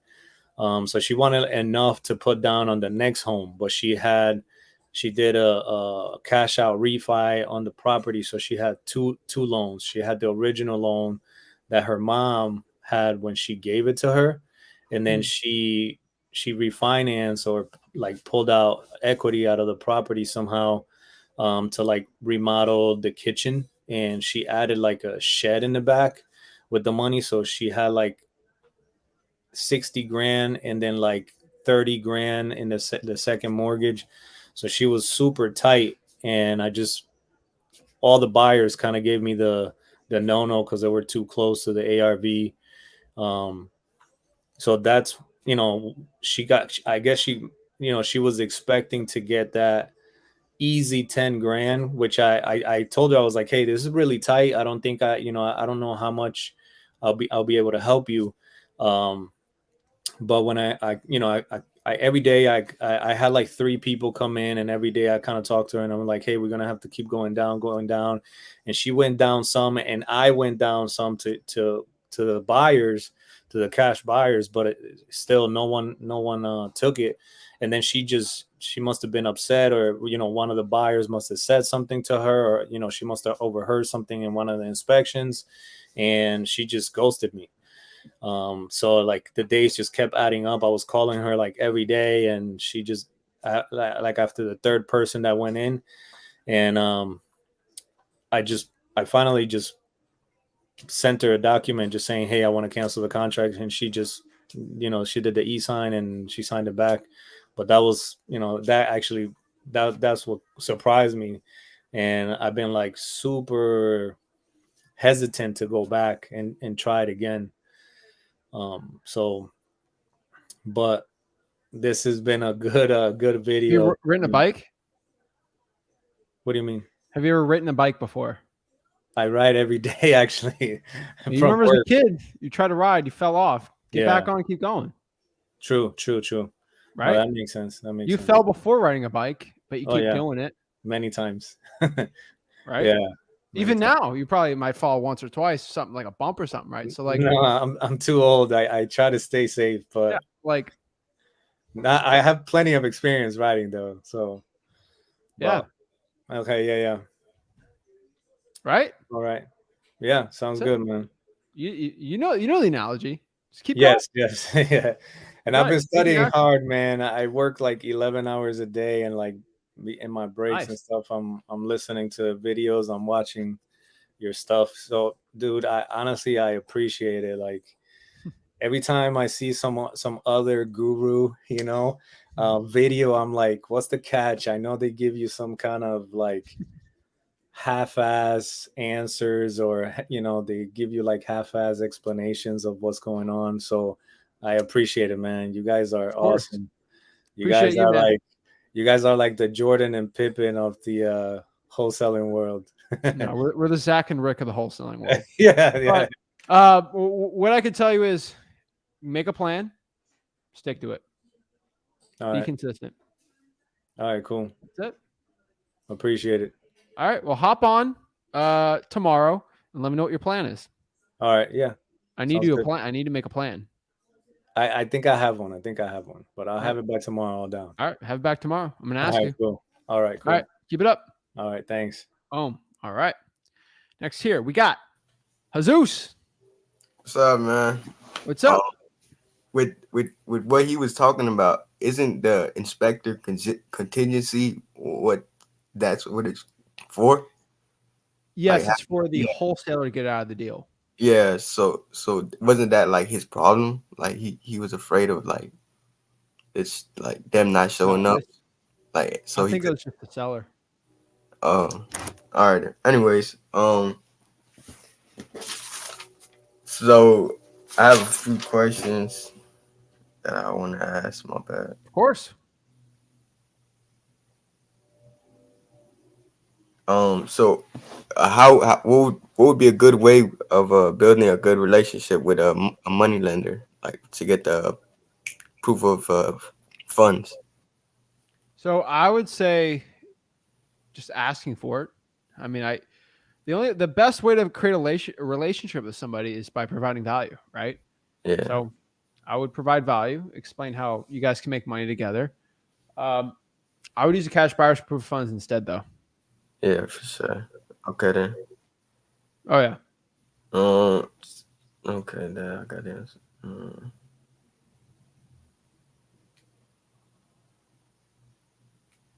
Yeah, that's pretty much all my questions, bro.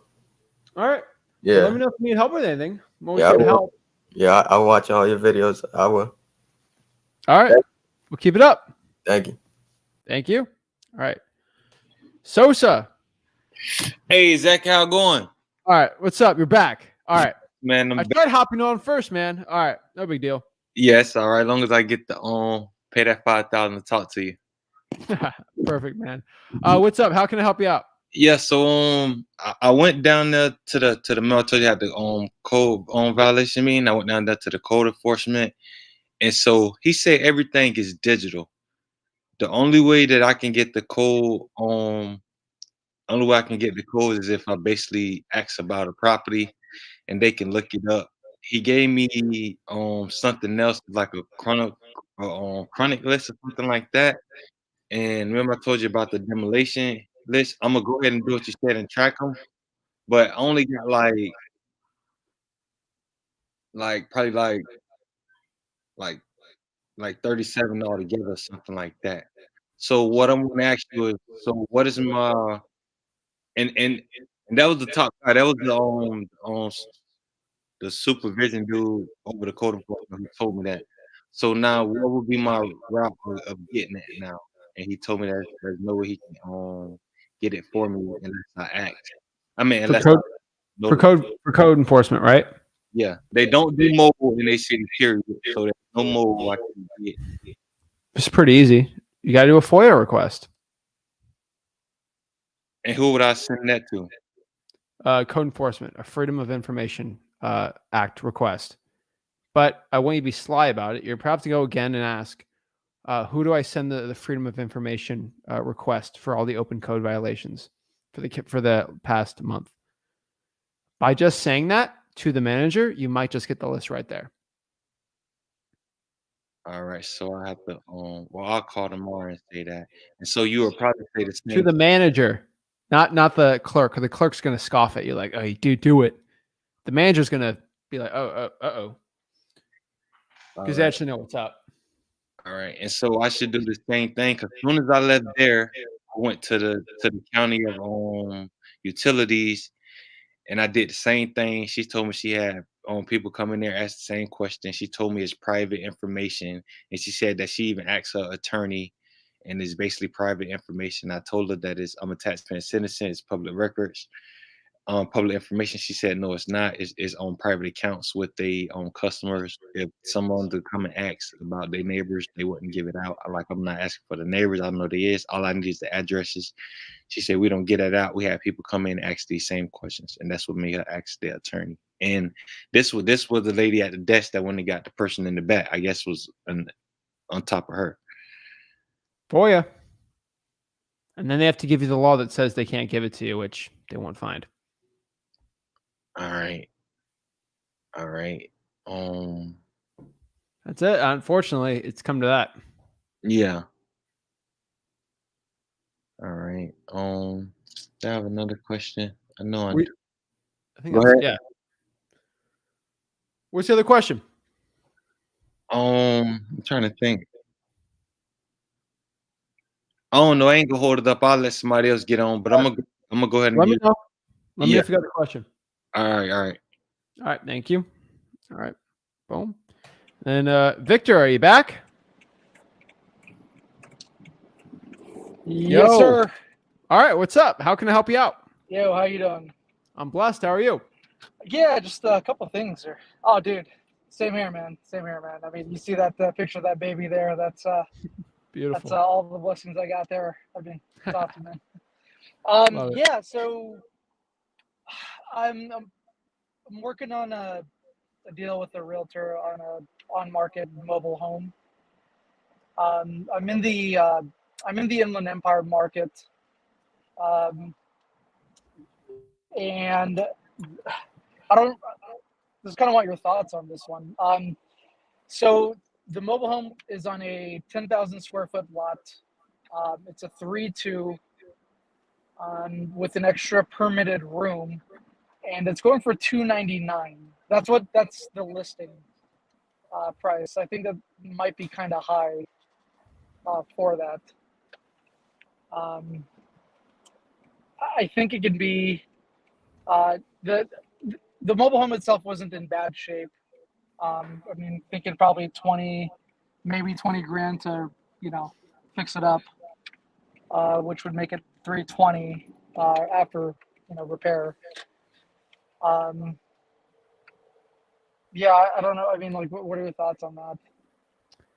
So what's the ARV? Oh, I'm sorry. The ARV on this one would be. Let me see. Let me get my numbers out here. Roughly like in the like, I'd say like low to close to mid 300, like 350. Okay, and what's the repairs? Maybe 20 grand. High 25. Like probably the highest would be 25 grand on this one.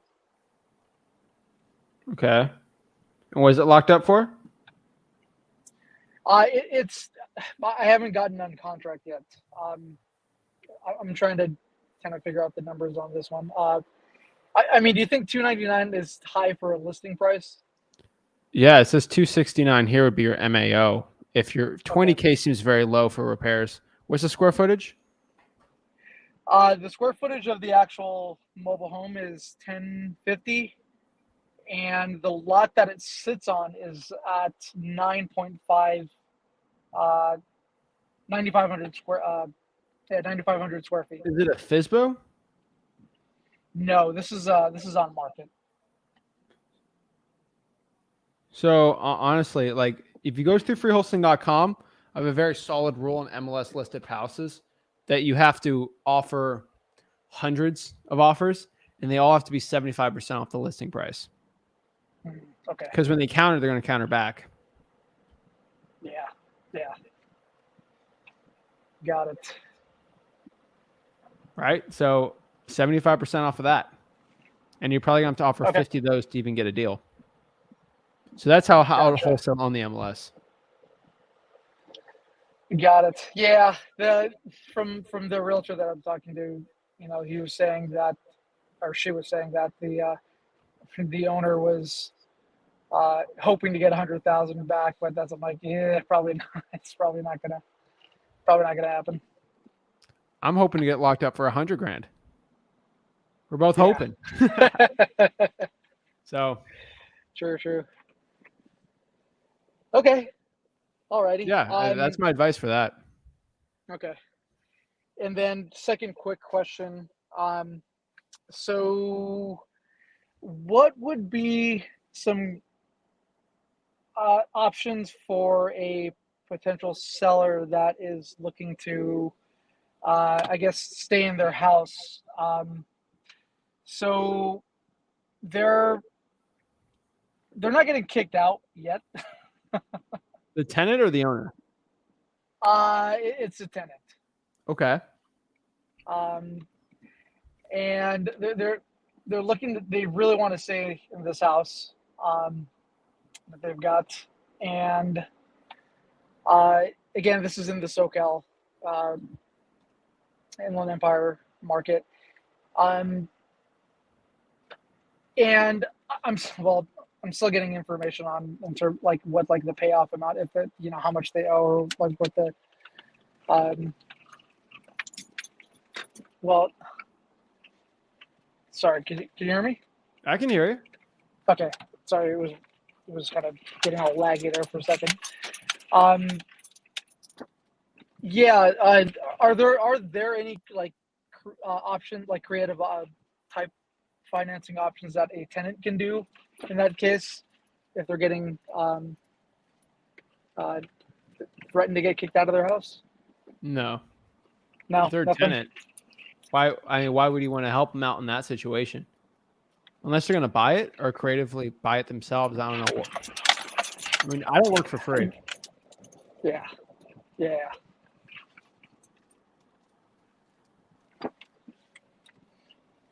enough said. All right. Let me know what other questions you got. When you wholesale on the MLS, though, the one advice I give to you is do not get emotional with these deals. You got to do hundreds of them to start getting a couple really good ones. Gotcha. Okay.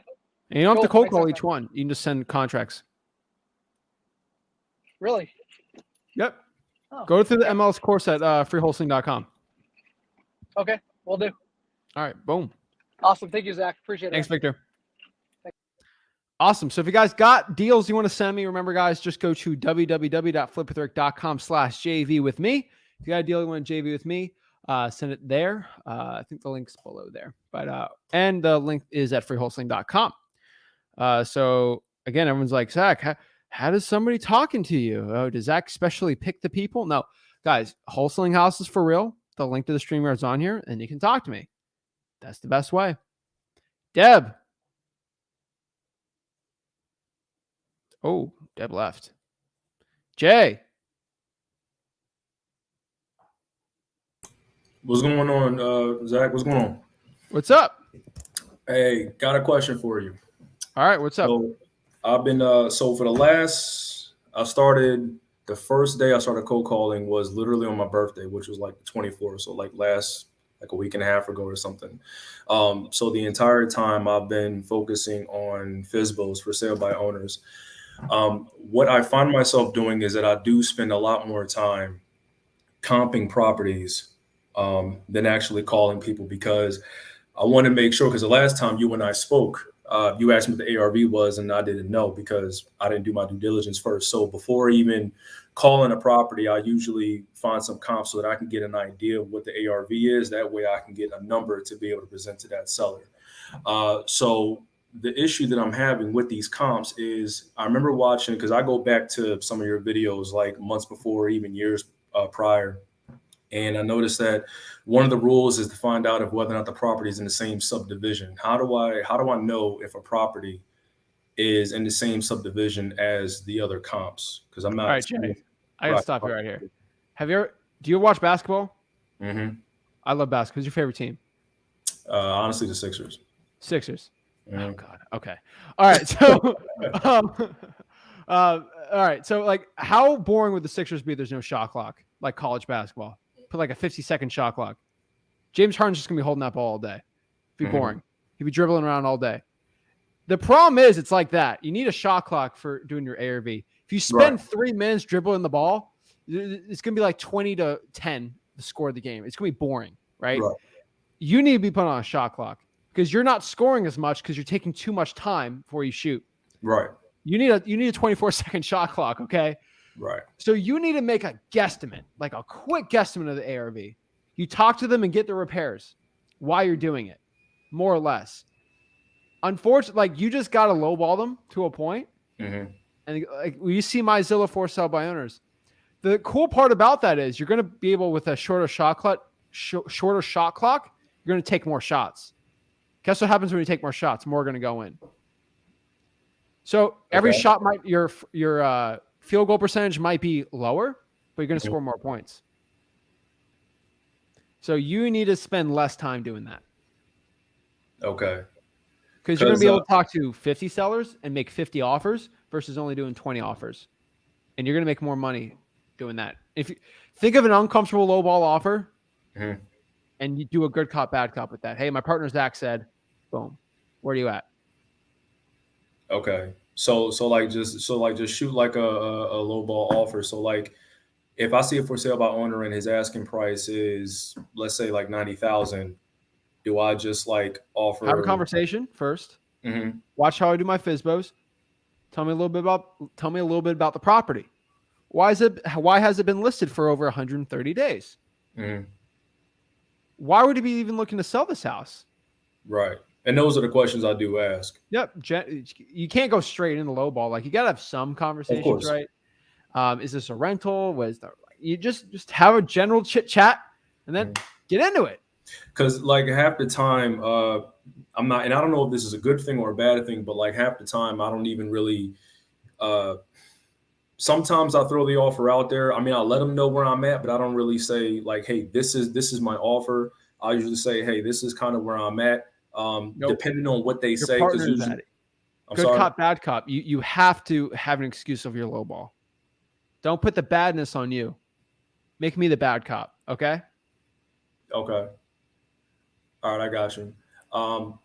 And when you're looking at a deal that kind of has like where the spread is like kind of tight. So I found this one property and I kind of calculated the ARV to be around like 100,000.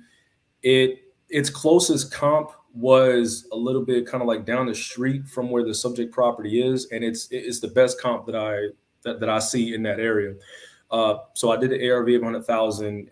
It's a very small property. It's like 728 square feet. And so I went off of your pricing for the square footage. It was one of the videos that you did that I screenshotted off of. And I used that and I rounded like 30,000 to repair. So I took 30,000 off of that, 70,000, multiply that by 70%, because the ARV is under 120. And I came up with around where he was asking for. It was like around like 55, 50, something like that. I think like 49,000 it came up with. And he said that the lowest that he would take was 55. And I said, could you meet around like 52? So it's already a tight spread for around where a cash buyer would pay for, which is 49,000. That's after the ARV formula. So if it's that tight, was that a deal that you would still entertain? Because I saw one of your videos where, like you said, even if it's like 5,000, 3,000, especially if it's your first deal, why not take it? So I'm kind of looking at it from that perspective. But if your MAO is 49, why would you do 52? Because 49, so the 49 is what the cash buyer would buy. That's before you even add in the wholesale fee. So with ARV, which is the 100,000 minus the repairs, which I estimate to be 30,000, then multiplied by 70%, that brings you to 49,000. So would that be the price? MAO is the max allowable offer. So at 48, you'd make 1,000. Right. Yeah. So the cash buyer would buy it at 70,000, right? No, they'd buy it at the MAO. So if it's 100,000 multiplied by 70,000 is your MAO. So that means if you lock it up for 60, you sell it for 70, make 10K. The MAO is what the cash buyer is willing to buy it for. Okay, I think my math might have been. No worries. Dude, you're just getting started. Like, man, you're barely even a month in. Okay. So you're taking the action. I love it. Right. You have taken way more action when I started than when I starting out. So like, calm down. I ain't out there doing bandit signs yet. No, not yet. But like, just FYI, like the MAO is the max you can offer, because most cash buyers for under $100,000 ARV house, they want to get at least 30% off of what the actual value of the house is. 30% off of that. So that's where it comes with our fee. So if it's 120 and it needs 20,000 repairs, 100,000 minus 70 is 70,000. So most cash buyers want to buy that at 70. Okay. All right. So okay, I got you on that. So because he said 52. So if I can maybe lock it, so the 52 said that the lowest, he said that 55 is the lowest it will go. And I got him to come down at 52. So I don't think he's going to go any lower than that. Jay, here's the cool part. You might be off on your numbers, which hopefully you are. Hopefully. So the only way you're going to know is you're going to have to go to a cash buyer that you trust and know and ask them how much they'll buy this for. Gotcha. Isn't there a risk that they could take that deal from me? Because I don't have any cash buyers that I haven't been. See, that's your problem. There's also a risk that you lock it up and you can't sell it. Right. Everything's a risk, right? Of course. That's why you need some cash buyers that you can trust. But that's another option you got. So it's up to you. I can't tell you what to do. Right. But if you calculate an MAO 49, I won't go above that. I don't work for free. Of course. So don't you don't either. Absolutely. And real quick, can you elaborate more on the subdivision, like exactly how that works? Yeah.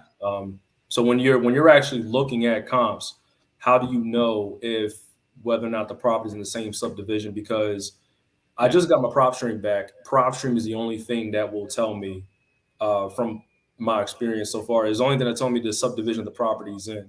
No. Guess where PropStream gets that from? The property appraiser. So you're going to have to go to the property appraiser, and that's where subdivisions are basically created. There's like Sterling Heights. There's, I don't know, East Meadows. They're all like little divisions in the city. This neighborhood or whatever, they all get little things. Soho, like New York City has those. They're everywhere. I don't even have them memorized. I kind of just go off a zip code in my head, but I kind of like to keep it in the same subdivision more or less. Now, I only go hard on the comps. I don't put a shot clock on me if I'm going on an appointment. Then I get the comps perfect.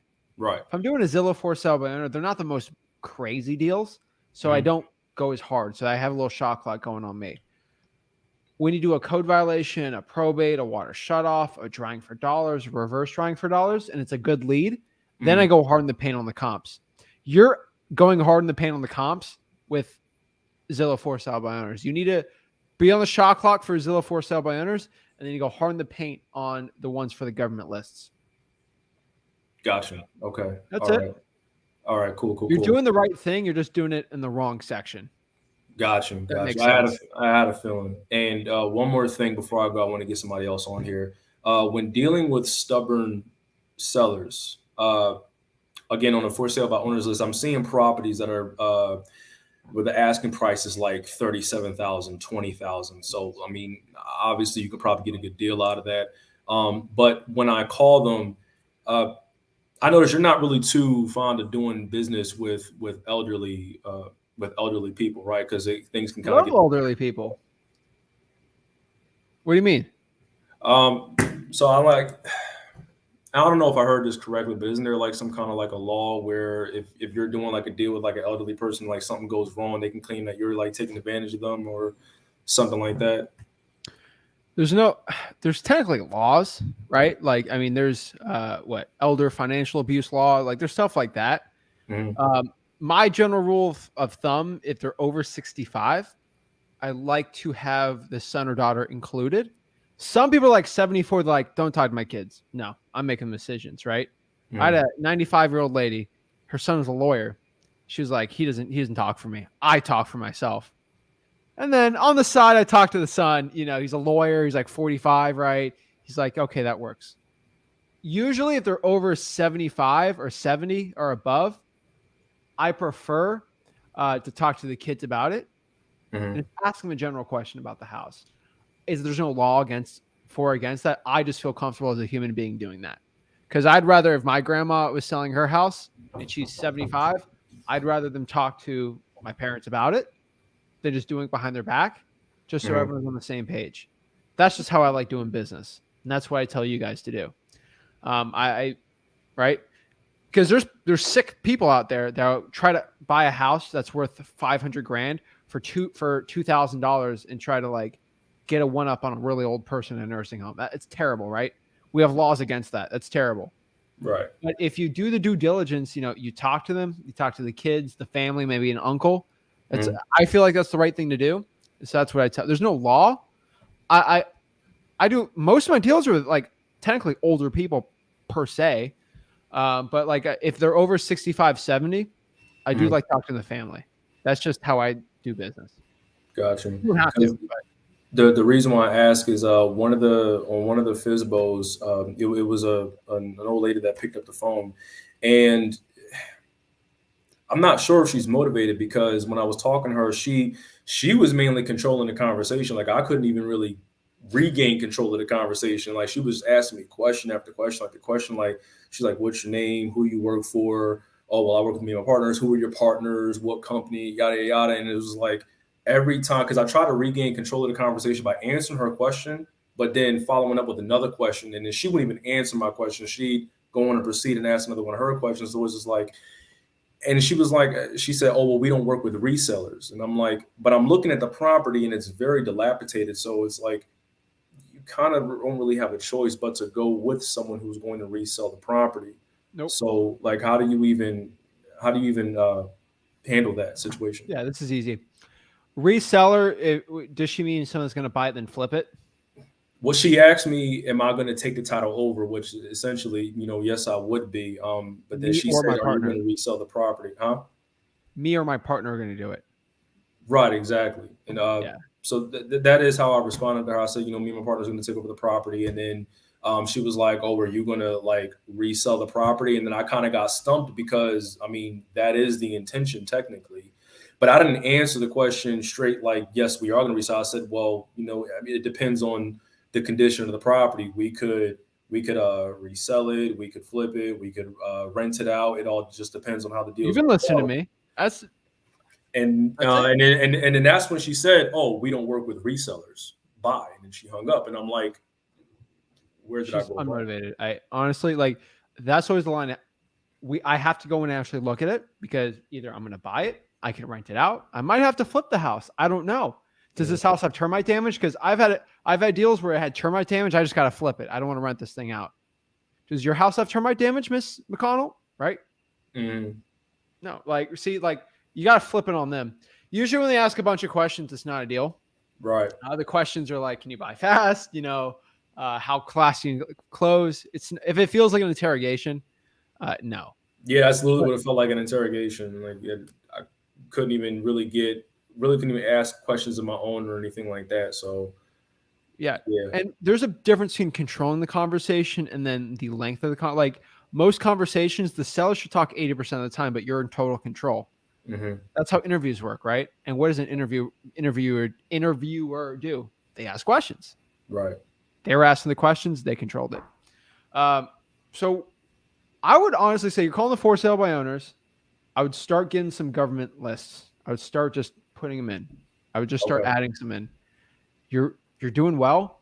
If I only did the Zillow for sale by owners, I'd go crazy. I'm just letting you know. I'd go cuckoo. Okay. Gotcha. I want to start adding in some extra ones. Yeah. I just watched one of your videos. They said you uploaded a couple months ago. The top free marketing methods to go after, pre-foreclosures, arrest records, everything like that. I wrote all of those down. So I'm going to start. What market are you doing right now? I'm in Tennessee. You're in Tennessee, right? Yes. Chattanooga? Clarksville. Clarksville. All right. So you're going to run out of Zillow for sale bonds really quick. Really quick. Like I can do all of Tennessee probably in 10 hours. What are you going to do after that? Wait 100 more days, right? You're going to have to wait 100 more days, right? So like I like the Zillow for sale bonds. I think it's actually essential that you do them because you're gaining like very valuable experience. And that's why I started out doing for sale by owners, to kind of get used to talking to sellers, honestly. Because I kind of looked at it as like, if I get a deal, I get a deal, but I'm really doing it to kind of start getting the feel of talking to people. Okay. The only thing I can tell you, because you are in Clarksville, I would look up, I 100%, you should do Hopkinsville.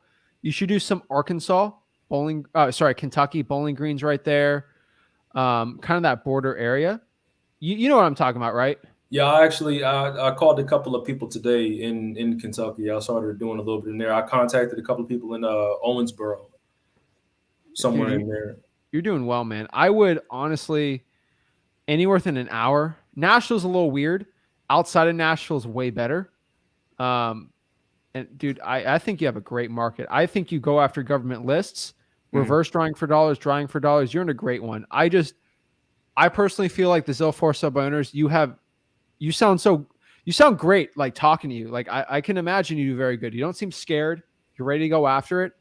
I think your skill set's better. Half the battle. Yeah, I think your skill set's better going after better quality data.